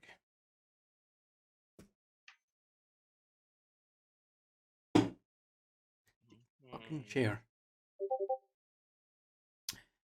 22. It's possible that the timelines fully merged, since there's two of you now and there's two of your father. Technically speaking, there could be two of everyone, just scattered throughout the material plane. But from what you've seen so far, you can safely assume, since only yourself and your father actually survived the events in your background, you can safely assume that you're the only two that have made it to this timeline. To be honest, Naftari, I'm still trying to get my head around all of this. I don't know if I'm even real. I don't know if this is my world or someone else's world, or if I'm real and this is all make believe. There may well be another one of you. I disagree. There's only one Neftari. Let's hope so, Temple. Let's hope so. There's Taylor more looks than one, just not in this slightly campaign. Taylor looks slightly disturbed at this idea.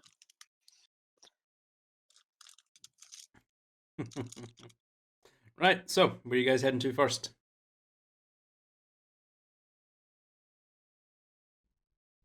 You guys heading to the religious board, or what do you guys want to do? Now, Temple and I want to go check those out.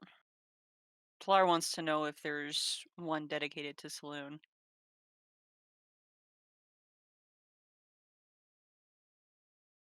Yeah, we could go to the Temple District. There'll be a Temple, we pub there, can't won't hear there? you. I just hope that the kind of conversations I want to have can be had with the presence of the whole party. I mean, do you want us to be like left alone? I mean, or I don't know. I don't know how stuff with your gods work. Are you Yeah, in religion No, to an extreme extent? no. I think what he's trying to say is the gods don't seem to like Neftari very much. So I'll just hang on. My I wouldn't mind. intention is to find if there are any present or ask of where the strongest paladins for as many, if not all, of the religions are. It's gonna take a heck of a lot of convincing, seeing as a lot of the gods don't need each other, but we need that unity in the face of what is to come. I think certainly Talar being at my side would help with that cause, would help emphasize how even different gods need to come together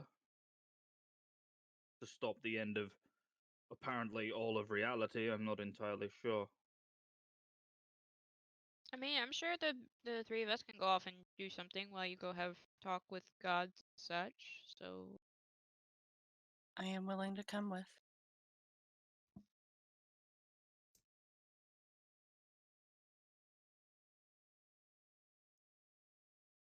I'm I wondering stand whether it's by. safe. You're silent again. I stand by the idea of unity. We should all go together. Yeah, we're in a new place. We don't know what to expect. We can make ourselves scarce if we need to. All right, so you're I'm all gonna in together. I'm gonna see if I can get Taylor to sew these bits of Beholder Beast into my cloak. Okay. So you're going to be staying in, like, looking around the residential district for a tailor of some kind, yeah? Yep. Or perhaps a magic shop that might be able to do something interesting with them. Beholders are fairly Okay, no problem. What about everyone else? You guys all going to the religious ward to see about Tlar has a primary intention of looking for a temple to Saloon if there is one, and then of course the secondary objective to help Temple with his project. well, if you Okay. guys are going to need a lot of talking done, I'm not good at that, so I'll possibly go price out a spell book, perhaps. You want to go with Nathari? I guess so. Okay. And Victorlus, what are you doing? I'll let them go. I'm gonna stick with Talar and Temple. Okay. Right. So, Nathari and Coralina, they Just keep go. your eyes peeled. Keep your eyes peeled. So, Nathari and Coralina, you guys go off by yourselves. You know you've never been here before, so it'll take you a while to navigate through and find what you're looking for. Let me take a quick look at that, Talar.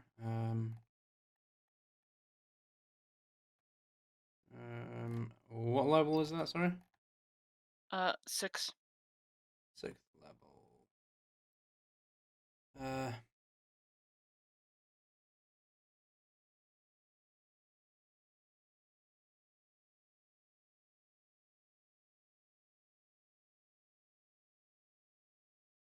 Okay.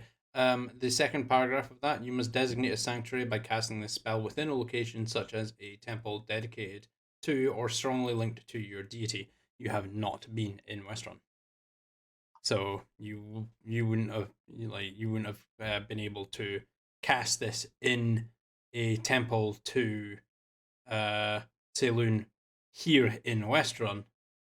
And if you were to cast that, you would probably take yourselves all the way back to Hallows Pass. Actually, come to think of it. From what I'm reading here is it sounds like it has to basically be linked to a temple, which is what I was trying to do, was have Yeah, her but link it to a temple here so that if they're out somewhere else and something happens. oh, okay, that's what you're trying to do. Then yes, you could definitely do that if there's a y- if you find a temple to Saloon.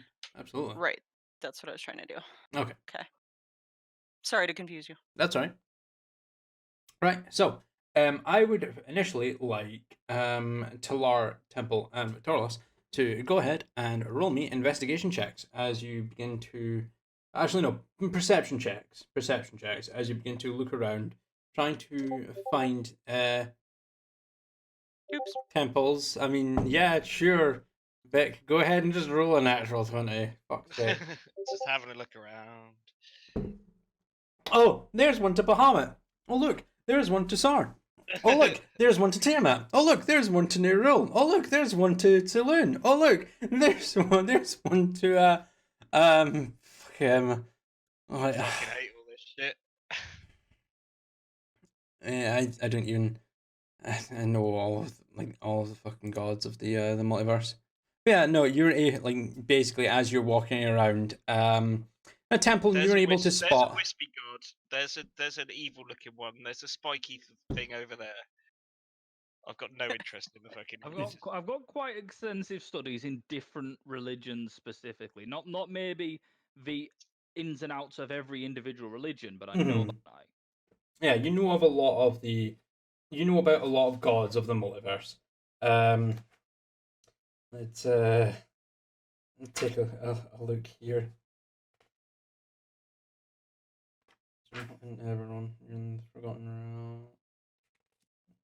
Oh, there. do the right thing and just roll for it. Roll for what religion. Yes, I am going to. Don't you worry. I just need to actually get the correct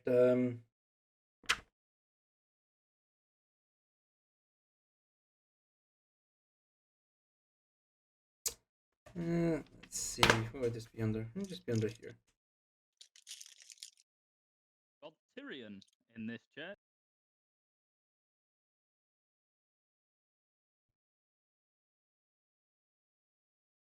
Okay. You do come across several temples on as you're looking around. You do actually spot a very small, kind of secluded temple, which is actually dedicated to Nerul off of your Nat 20. There, with your 16 Talar, you do come across a temple dedicated to Saloon. And you come across 3 temples that you actively recognize temple from your own investigation into these gods and their religion when you're trying to discover your own deity. You would come across a temple to Timora, goddess of good fortune. You would come across a temple to Torm, god of courage and self-sacrifice. And lastly, one that you all actually recognize, a temple to Bahamut.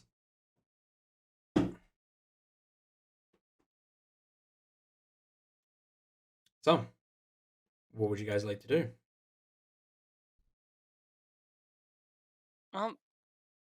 Upon seeing the temple to Saloon, Mm-hmm. Tlar turns to the others and says, "There's something that I need to do here for a few minutes. Will you allow me to?"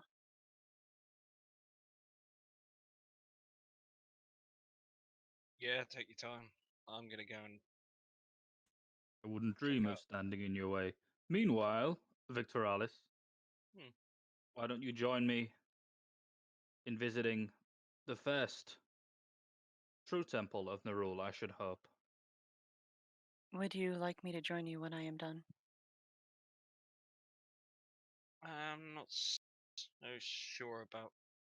Didn't you wake up in a temple to Nerul that, of course, turned out to be, Yeah, whose? and then they tried to kill us ever since. I'm still not convinced. Cult? Well, one of two things is going to happen if we go in there, Victor Alice. You'll see that what Kenjor brought about the place was a false impression of the Godner rule, or we've got more cultists to slay. Sounds right up our street. All right, but I want to go and see the dragony one afterwards. Definitely. Plan on Okay, visiting Temple. all of these temples at least once while we're here. Oh, Not all today. I mean, let's take a break, but Alright, are you guys going to be waiting for Talar before you head off into the Temple of Nerul? I'd no. prefer to do that. Oh. Okay, cool. Okay. I've no rush to get into that temple, so I'm happy to stay for a bit. Cool. So Talar, as you make your way into the temple, which you recognize is dedicated to Selûne, is very dark as you take a step inside. It's almost as if it's a magical darkness that's being cast inside. You can still see quite the thing, like without any, there's no hindrance to your eyesight. As you glance up, you can see what looks to be a magically enchanted pale white disc that is set into the ceiling. That is kind of casting tiny little pinpricks of light across the ceiling, and then casting a basking soft white glow to the temple below. It's essentially emulating a clear night starry sky with a full moon above you. There doesn't seem to be anyone inside at the moment. It's relatively well. It's dropped several degrees as you've entered. It would at first, like based off your passive insight, you can assume that the enchantment is actually emulating the nighttime temperature as well. So even though it's actually very warm outside, the reason it's kind of cold out here is because of the passive drop in temperature during the night. And I'm assuming that there's like some kind of altar or something up in the front or whatnot. There is an altar to the central front structure, pedestal just below him, just before it, for anyone who'd like to kind of offer some words of wisdom to any fellow followers that are sitting in any of the pews. There's no one there at the moment, and then just before that is a large, very intricately made and beautiful depiction of Selûne herself. Clara's going to walk up to the altar and pull out a piece of incense. And I'm assuming she'd have something that could light that incense, or there's something Yeah, you've got a there. tinderbox. You've got a tinderbox yourself, and like they're Okay. like matches that are set up to the side that you can strike to light up some incense. And she's going to go ahead and light this incense and Mhm. place it in one of the incense holders on the temple. Mhm. And say a small prayer. My goddess, I beseech thee,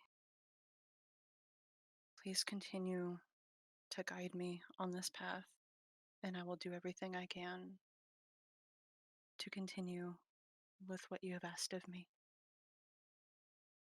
My party continues, and I wish to help them as much as I can.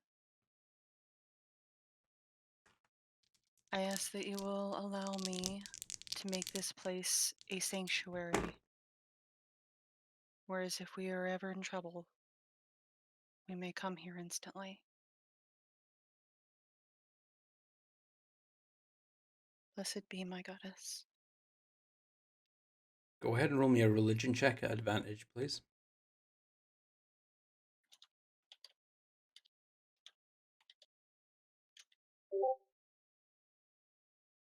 4.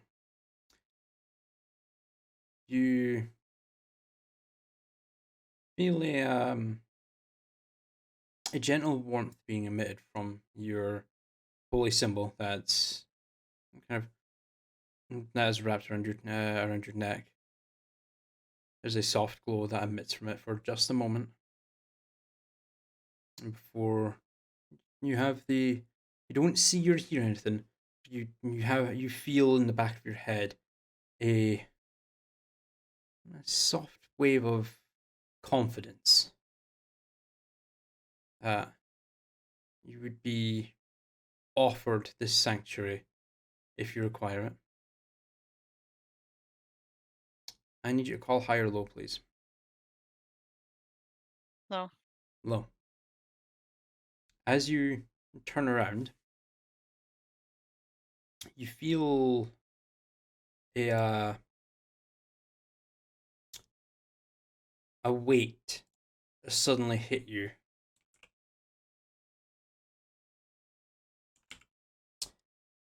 As something quite not super heavy, but it's something quite hefty has been placed into your pack almost. And you go ahead and refresh your character sheet and take a look at your equipment.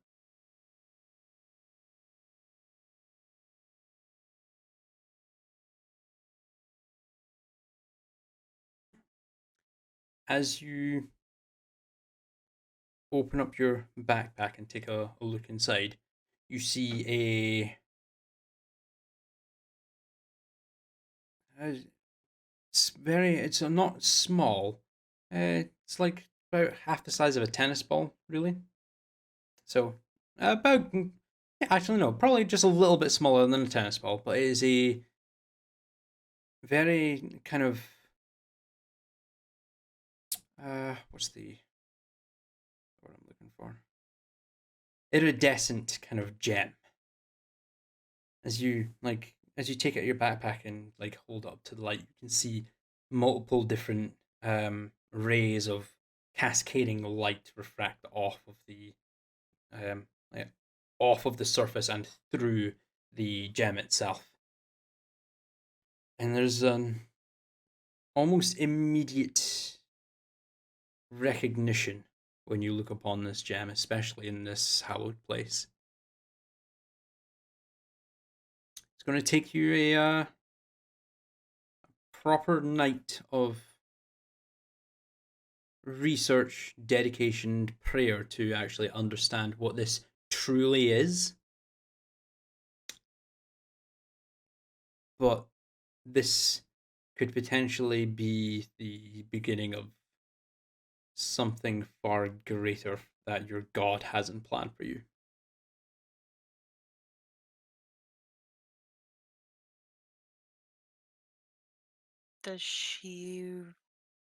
Do I recognize this upon seeing it? Upon seeing it, From here, from anything I might have heard of or read in the past. upon seeing it and feeling the strength coming from it, you recognize this as the fabled tear of Saloon.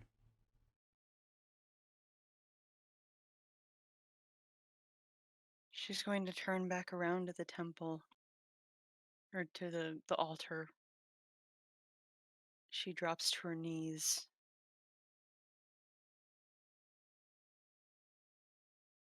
My goddess, I don't know what I've done to deserve this. I will guard it with my life. Whatever you need me to do with this, I ask for your guidance on it. Thank you for entrusting me with this. She's going to very carefully put it back into her pack. Mm-hmm. She'll stay kneeled for another moment or two before clearing her mind enough to stand back up. And Mm-hmm. she'll turn around and walk to the door and turn back around back to the altar. Her wings spread out and she bows. And then Mm-hmm. backs away from the door and turns around. Okay. She's rather stunned at the moment. Oh, I can assume. I can assume as much. Anyway, getting back to Victorlos and Temple. It's been about 10 minutes or so that you guys have been waiting. Temple, you're surprisingly you're starting to feel a little bit impatient because you have a task that has been set before you that you're wanting to complete and you're close to potential completion. You're now just waiting for Talar, so you're starting to get a little bit impatient. About 10 minutes pass. Talar slowly comes out of the temple to Silun. She looks a little distant as she comes out, but other than that, she looks fine. Are you guys just wanting to go straight to the temple of Nurul, or what you guys wanting to do? Well, if we're doing this, let's just get it over and done with. You'll be joining us, Talar. Yes, yes, I will.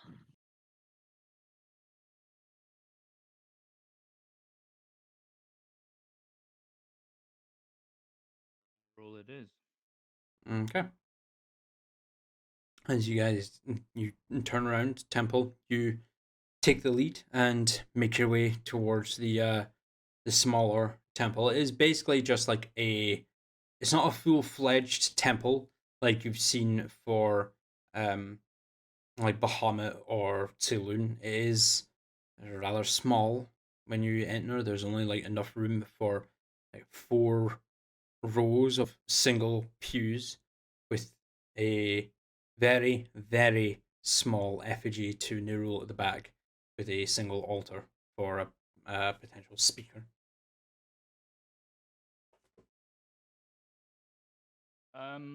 Is there a potential speaker?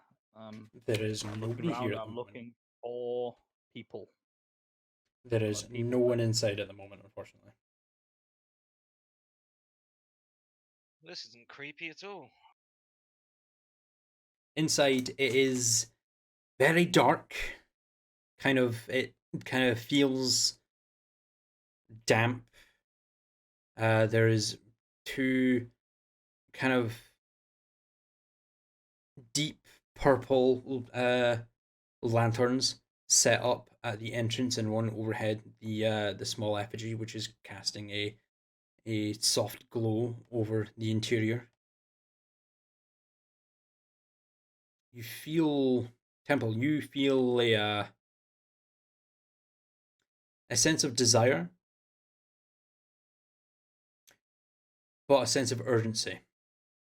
That perhaps this shouldn't be the place you like. This shouldn't be your priority.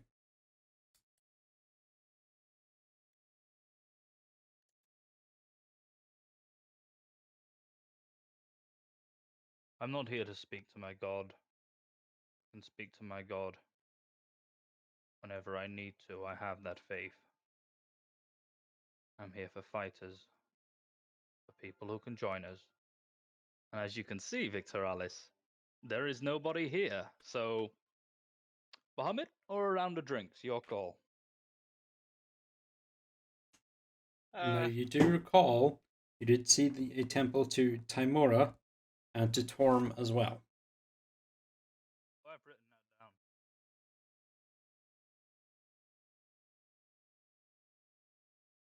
So you saw Tilun, Bahamut, Nerul, Timora, and Torm.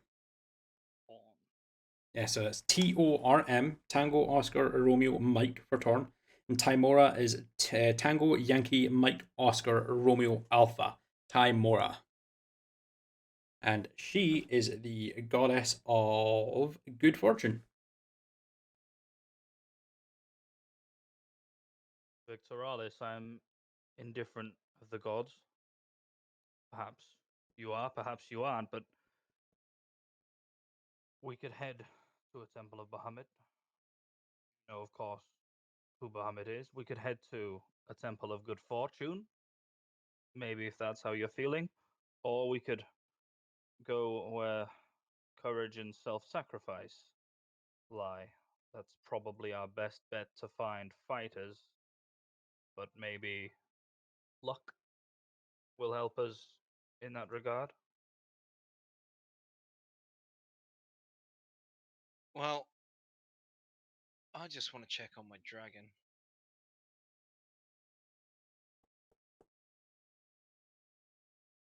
At that point, can I check the marking on my arm? You want to do that out in public? Been a while since you've done It's that, empty in here, isn't Mr. it? Hollis. Oh wait, yeah, you're still inside the temple.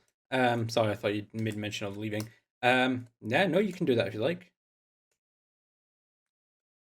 Yeah, I just want to check it, basically. It's not really changed since you last checked it when you were in the Clasp HQ with Talar.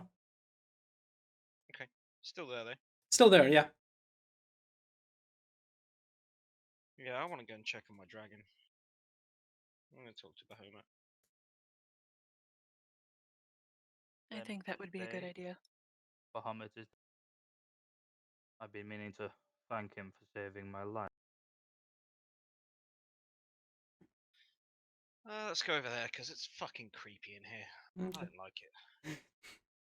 As you guys leave, like it just, the temperature almost like skyrockets as you step outside into the warm air. It was rather cold inside the small temple to Nerul. You make your way, head back the way you came. Bahamut was one of the first temples you actually crossed as you moved from the residential district to the religious district. So you make your way back. There is a shield emblazoned above the door with the sigil of the platinum dragon emblazoned upon it.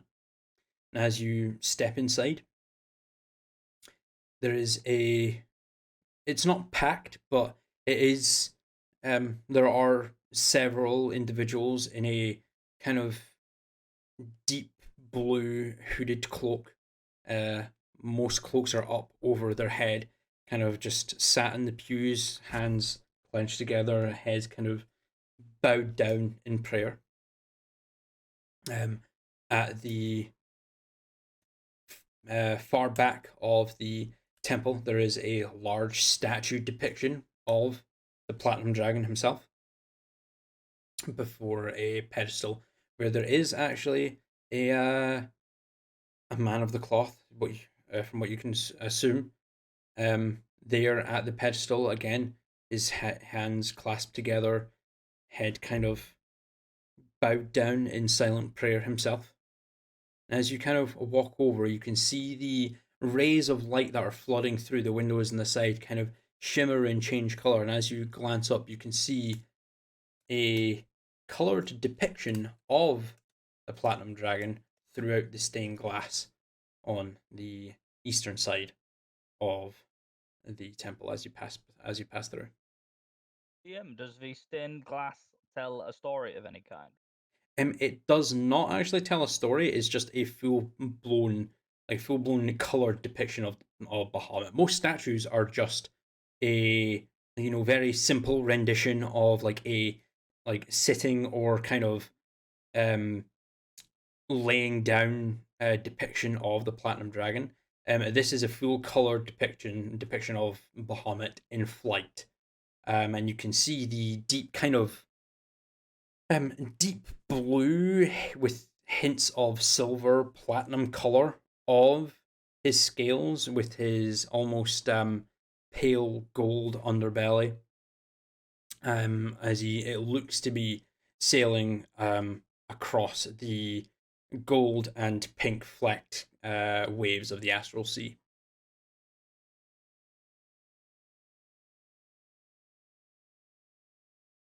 Well, I'm not sure how I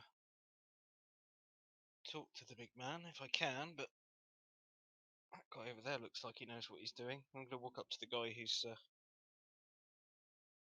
praying or whatever at the altar. Mm-hmm. Yeah, kind of. I'm just going to Yeah. tap him on the shoulder. Yes. What can I do for you? Yeah, just wanted to check on my dragon, and I wasn't sure how I talked to, the boss. I'm sorry, you've got me at a bit of a loss, I'm afraid. Your dragon? My dragons Well, aren't not really mine, owned by anyone. not mine, but we've got it's complicated. I'm sure it is. But, if you're wishing to contact the boss, as you say, feel free, take a seat and just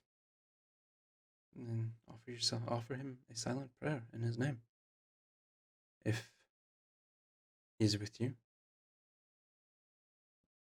he While may. we're here, do you also have those magic mirrors that the dragons use to communicate with each other? I'd really like to contact my friend Ramiro and ask him a few questions. Kind of just glances over to you, Temple, and magic mirror that dragons use to communicate. Never mind. Well, as interesting as that sounds, there haven't been dragons in Taldore for quite some time.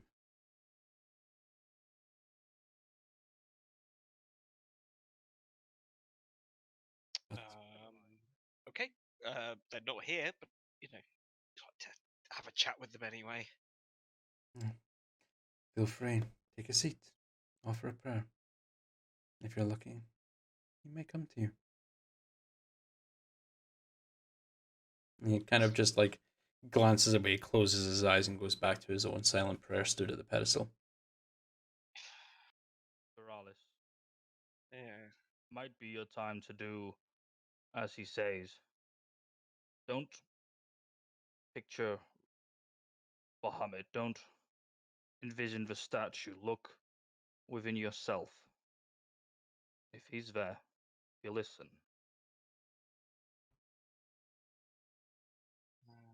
Talar Okay. simply nods at this.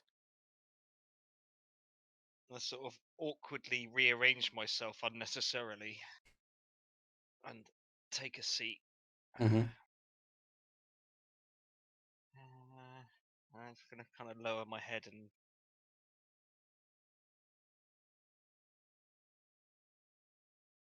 listen for a bit. Not really convinced about this.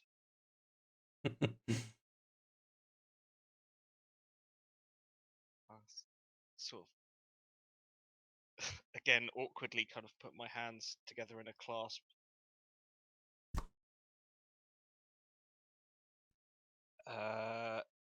Hey, it's me.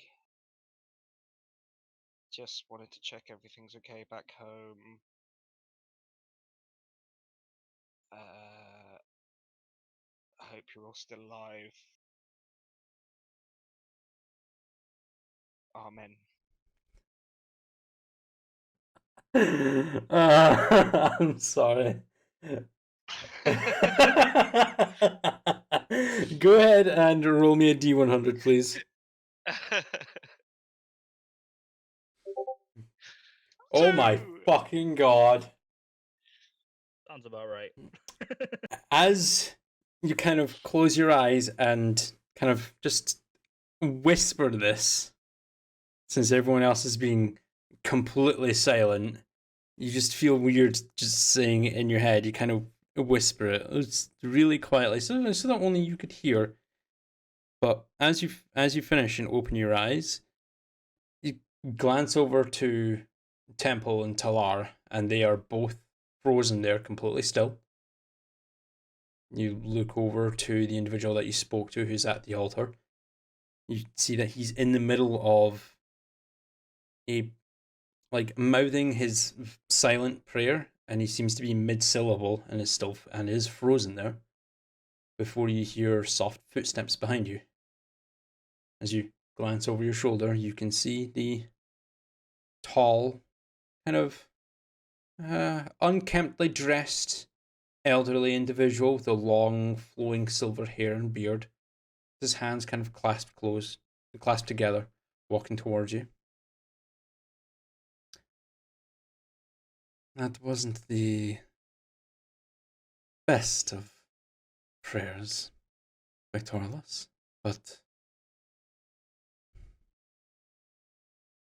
I know you're worried about your shadow dragon companion and your friends back home. I can't offer any direct assistance anymore. I've claimed my favor from both you and your companion Nathari. Indeed, and you saved my life in doing so. You have a far greater part in this threat than you realize. This one I will give to you for free. Eidos is safe. He's growing quite well. He's getting quite powerful. Not much is known to even myself about shadow drakes. They very seldom hatch, very seldom reach maturity.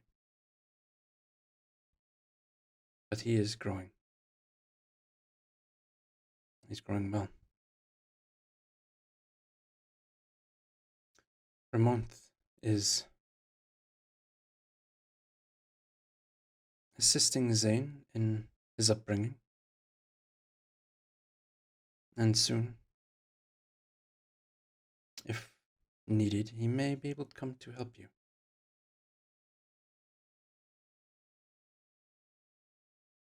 Your other dragon companions, Zane, Vermont, and Remure, they are doing what they can to help those in a cry. But something terrible has happened in recent days. It would seem that the progression of this curse that has afflicted the land and the people has accelerated somewhat. Demonic and devilish threats are increasing in frequency, becoming much more deadly. You should know my sister has the staff of Carsus. The moment Staff of Karsus leaves your mouth, you see a visible reaction from Bahamut. The entire time he's been speaking to you, he's kind of had his head slightly tilted to his side. His facial expression has been really soft. But the moment you say that your sister has the Staff of Karsus, he stands up straight. His expression gets a lot more serious. Your sister has the Staff of Karsus. Stole it from here, right under our noses. They've made their way here. Kendril too.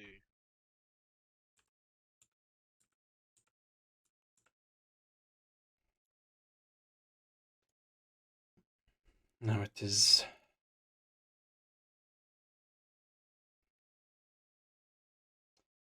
this is very, very interesting to know. Mistra cast the components needed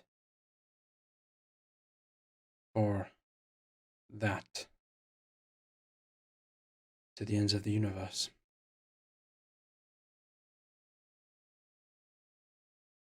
But why your father needs the Staff of Karsus?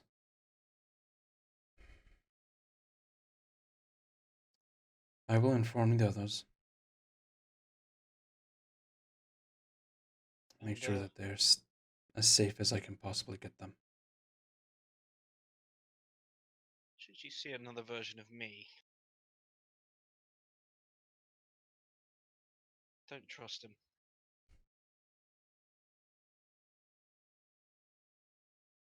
would like to say don't kill him, but kill him if you have to. I'm not sure if killing him will keep you safe, Victorless. Neither am I, but if you have to, then do it.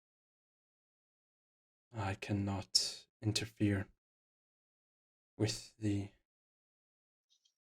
ramifications of one extremely evil individual's doings. I can guide,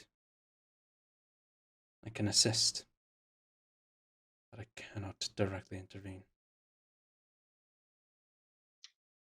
Well, if you can assist, just pass on this information to those who need to know. I will inform Ramon and Remir. Now go. You have a very treacherous path ahead of you. Sure that I do.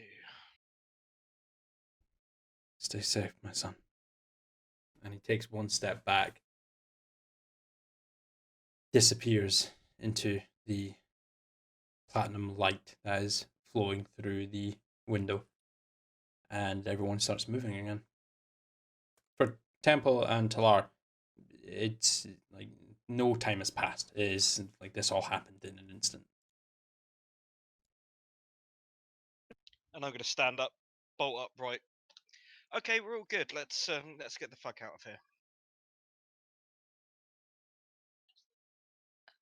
You just You're up and gonna out the Search the door. web for that. Yeah, literally just get up, go, right, we're all done here. Let's get out of here. Well, he's either had enough of it or he spoke to his god, and I wouldn't know either way. I'm just going to hollow crudely behind me. Thank you. out Just of the, echoes through the chamber, and you see you hear a couple of grunts and groans from the individuals who are quietly in prayer as you exit out of the temple. Now, Tala looks a little confused, but she follows along with. and Temple, what about yourself? I'm going to follow along. Okay. No, I'm not actually. Are there any paladins around? Is there anyone that looks like they can fight? Otherwise, a leader of the temple. Well, you can assume like the individual who's stood up at the podium is a like could be their leader. But go ahead and roll me a perception check.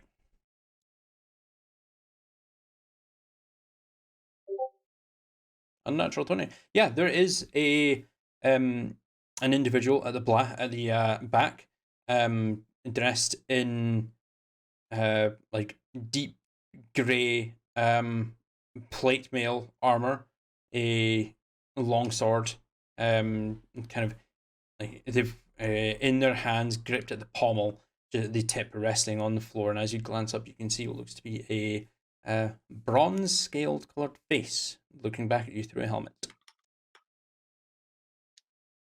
Interesting. I'm going to approach slowly. Mm-hmm. Not in any way that implies threat, because that is not what. Mm-hmm. Are you this temple's protector?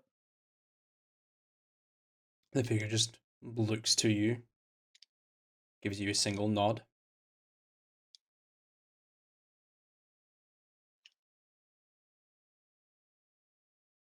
Who am somewhat of a protector. Sorry, you were really quiet there for the start. I didn't hear that at all. I, too, am somewhat of a protector. There's no response. They're just staring down at you. Reaction, to be fair. Earn history.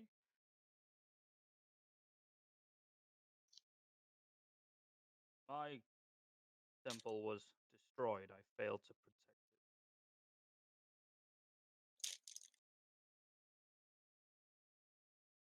Still no response. Is my consonant. Have you heard of a cry? I'm looking at his reaction. I'm not expecting him to speak. There is a very subtle shake of the head, and they close their eyes for a moment.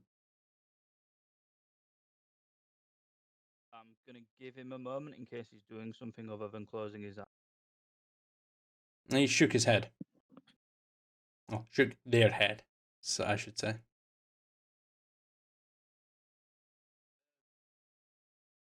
Very powerful.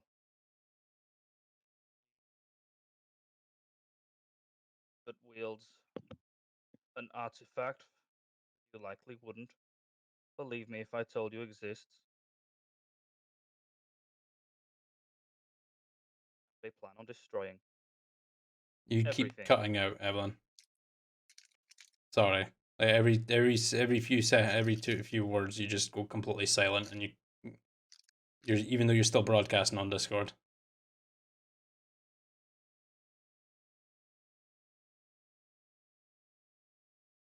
What did you last get from me? All I heard was artifact and destroy everything. Pretty much a storyline. Okay. All right. Cool. Anything else you want to say to the individual? Yeah.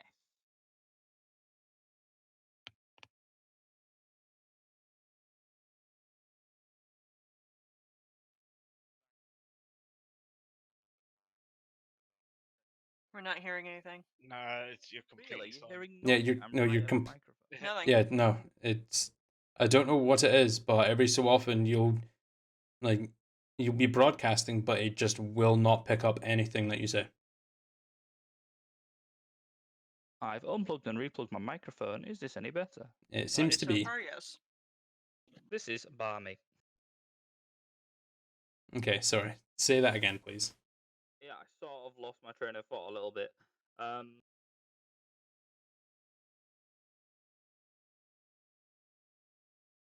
And complete silence again. It's mental. I have no Every idea time you what go it to is. say something important, it cuts out. I'll be back another time. There you go, it fades out. Yeah, I'll be back Yep, another that's time. what you Completely silence. Yeah, I did more than that. That'll do. Okay. I'll be back. The individual gives you a. Again, it just nods at you, closing their eyes very. Like a slow close their eyes and a subtle nod as you turn around and make your way out. And hopefully fix your fucking microphone for next time you come back. And prepare a statement. Okay. With that, because we're running kind of short on time just now, we'll very quickly transition over to Nathari and Carolina. You guys had separated from the party, and you're making your way through the residential area. Sorry, trying to find a a magic shop. Right. Oh Christ. Fucking shit. It's fine. He's playing Arma. It's cool. Yeah, sorry about that. That's fine. Well, So- can we see anything that looks familiar? Anything with a spell book above the door or a witch's? Yeah, no. As you guys are heading down. Let's see. Past perception 16 and 16. Yeah, no. Yeah, you guys are able to see this quite easily. It's a small kind of 2-story stone building. There is a depiction of what looks to be a scroll and quill on a wooden sign that's kind of creaking in the light breeze that's just above the door. The main plaque above the door read Crixum's Oddities. And as you kind of glance into the window, you can see a elven individual behind the main desk. He looks kind of bored as you glance inside, but as like looking in at the small window section that's there before you, displaying some of his items, you do see several apparent magical items that you could potentially purchase or inquire about other magical traits that you may require. So what would you guys like to do? Well, I mean, this seems like the place. Sure does. Say, before, when you turned me into a guinea pig, you said you could only do it once. What, did your spells from the book only work the one time or something? No, I just expended a lot of arcane energy, fighting beforehand, and when I was petrified, I didn't sleep or really rest for that matter. So I was Even like though a you... little worn out. It's a real shame that when you turn to stone, you don't, rest at the same time. Yeah, that seems a little that would seem almost too convenient. That would explain the lightning bolt to the face. Yeah. I mean, she really shouldn't have been in front of me, but okay.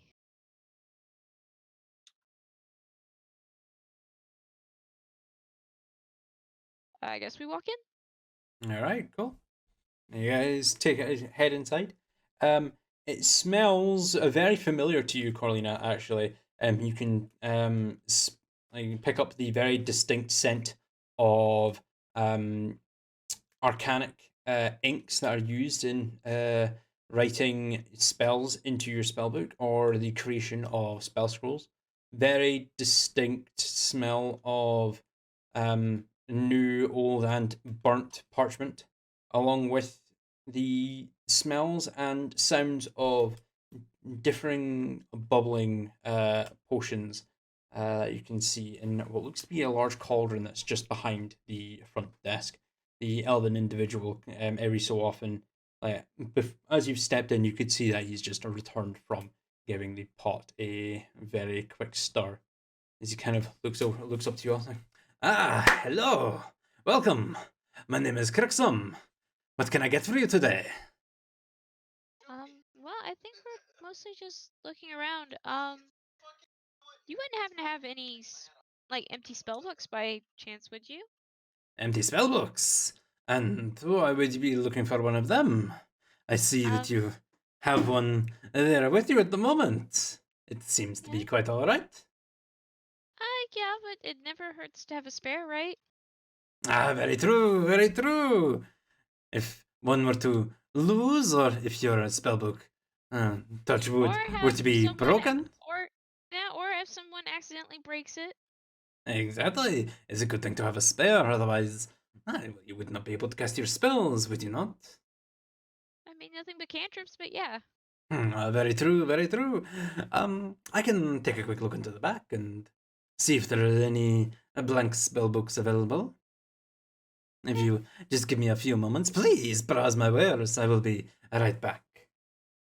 And he, with a very flamboyant twirl, spins around on the spot and then enters through a like kind of a beaded curtain, passes through it. You can hear the beads kind of rattle off one another as they eventually settle down as he disappears into the back for a few moments. As he goes out, I would like to call, "Can I try the stew?" Please do not try it. It is a very, very dangerous potion that I'm working on, and unless it is ready, it may as well kill you. Do not touch it. That sounds like a challenge. Don't do it. So what are you doing, Natari? I'm going to sniff the stew. As you kind of look up to the stew, like you walk in behind the counter and look at the large pot. It is a crimson red colored potion at the moment that is just bubbling and boiling away. It smells very, very sweet, with a hint of almost like rose to it.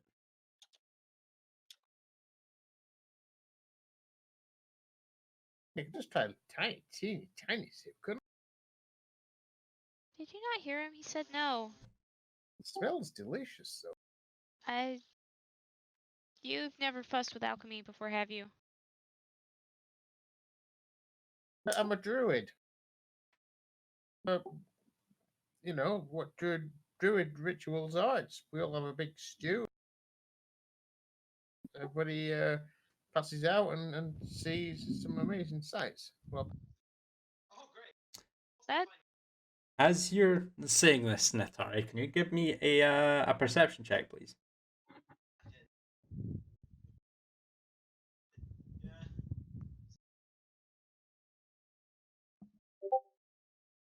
Okay, as you're saying this, you glance over and you can see that the potion or the stew that is crimson red kind of goes a little translucent. It looks more pink now. The bubbling of the boil seems to simmer down and kind of settle, and you can just see the odd bubble flow from the bottom of the cauldron up to the top and pop at the top. But it seems to go like a semi-translucent pink color now. I think that means it's red. still probably don't touch it.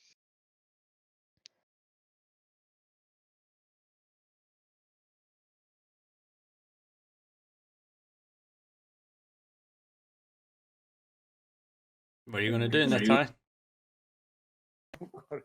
I'm thinking I really shouldn't. He'll wait for the guy to get back. I'll tell you what, I'll flip a coin. Okay, heads. He takes a sip. Go ahead, do it. I'm waiting. This is your character after all. I'm not fucking doing it.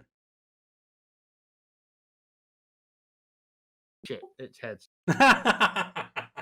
Okay, right. So you're gonna take a drink, yeah? Teeny. You pull out the like it's basically a large ladle that he was using to stir the cauldron. Pull it out. You pour some out. There's a mouthful at most. There, you think it's harmless. I mean, he's probably just saying that to try and scare him away. I'll be fine. That's Gulp exactly down. what went through Neftari's head. Gulp down this potion. Tastes really, really sweet. Almost like strawberries. Apparently it doesn't do anything.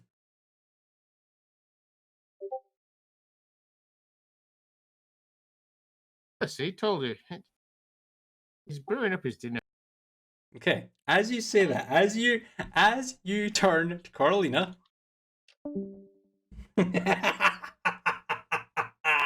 as you turn to Carolina, you are now charmed by her for an hour. Now, I'm going to ask you, David, is Neftari attracted to Carolina? Of course he is. Of course he is. Yes. You regard her as your true love while you're charmed for the next hour. Okay? Okay. You are madly in love with Carolina right now. Okay. Alright, and we're back. Couple of moments pass. The shopkeeper, Crixum, kind of steps out the back and see. What did I tell you to do? I told you not to touch the potion. Give me that ladle. Kind of reaches over and snatches the ladle out of your hand. Now get back to the other side of my shop. How dare you? I'm so sorry for him. I mean, he's not necessarily housebroken. I can tell. At least there is someone here that has grown up with some kind of culture. Look at you. You, fine specimen. Whereas him, merde. It's absolutely wonderful. I'm sorry, I'll never disobey you again. Please don't be mad. I love you. What? I'll do anything for you. Oh no. And with that, that's where we're going to end it. As Neftari says, he loves Carolina. That is where we're going to end it. Oh, that went so much better than I thought it was going to. Oh my god. Sounds like somebody drank a love potion. Yeah, maybe. You don't know. And you will find out next time on when we pick this session back up next week. Yep. Right, so next week will be the 17th. Does anybody have any plans so far for the 17th of November? So that I can plan around stuff. I'm working 8 to 12 that day, so I should be home just probably a few minutes, like about 10-15 after as usual. Okay, cool. And then the weekend after that, I'm actually off It's that day too, surprisingly. alright, cool. Anyone else having any like potential scheduling problems for next week? Nope. Nope. Cool. Right. I am working the open that day, so I will be home for 2 o'clock in the afternoon. Get everything ready to go for the shenanigans that are definitely about to ensue. But anyway, without further ado, what I'm actually going to do just now is I'm going to go onto Twitch. I like that you have my notes up, DM. Excuse me, what? You have them up on stream, sir. Oh, yeah, so I do. My bad, I clicked the wrong thing. Oh. Pretend you didn't see that. Shut the fuck up. Edit that one out.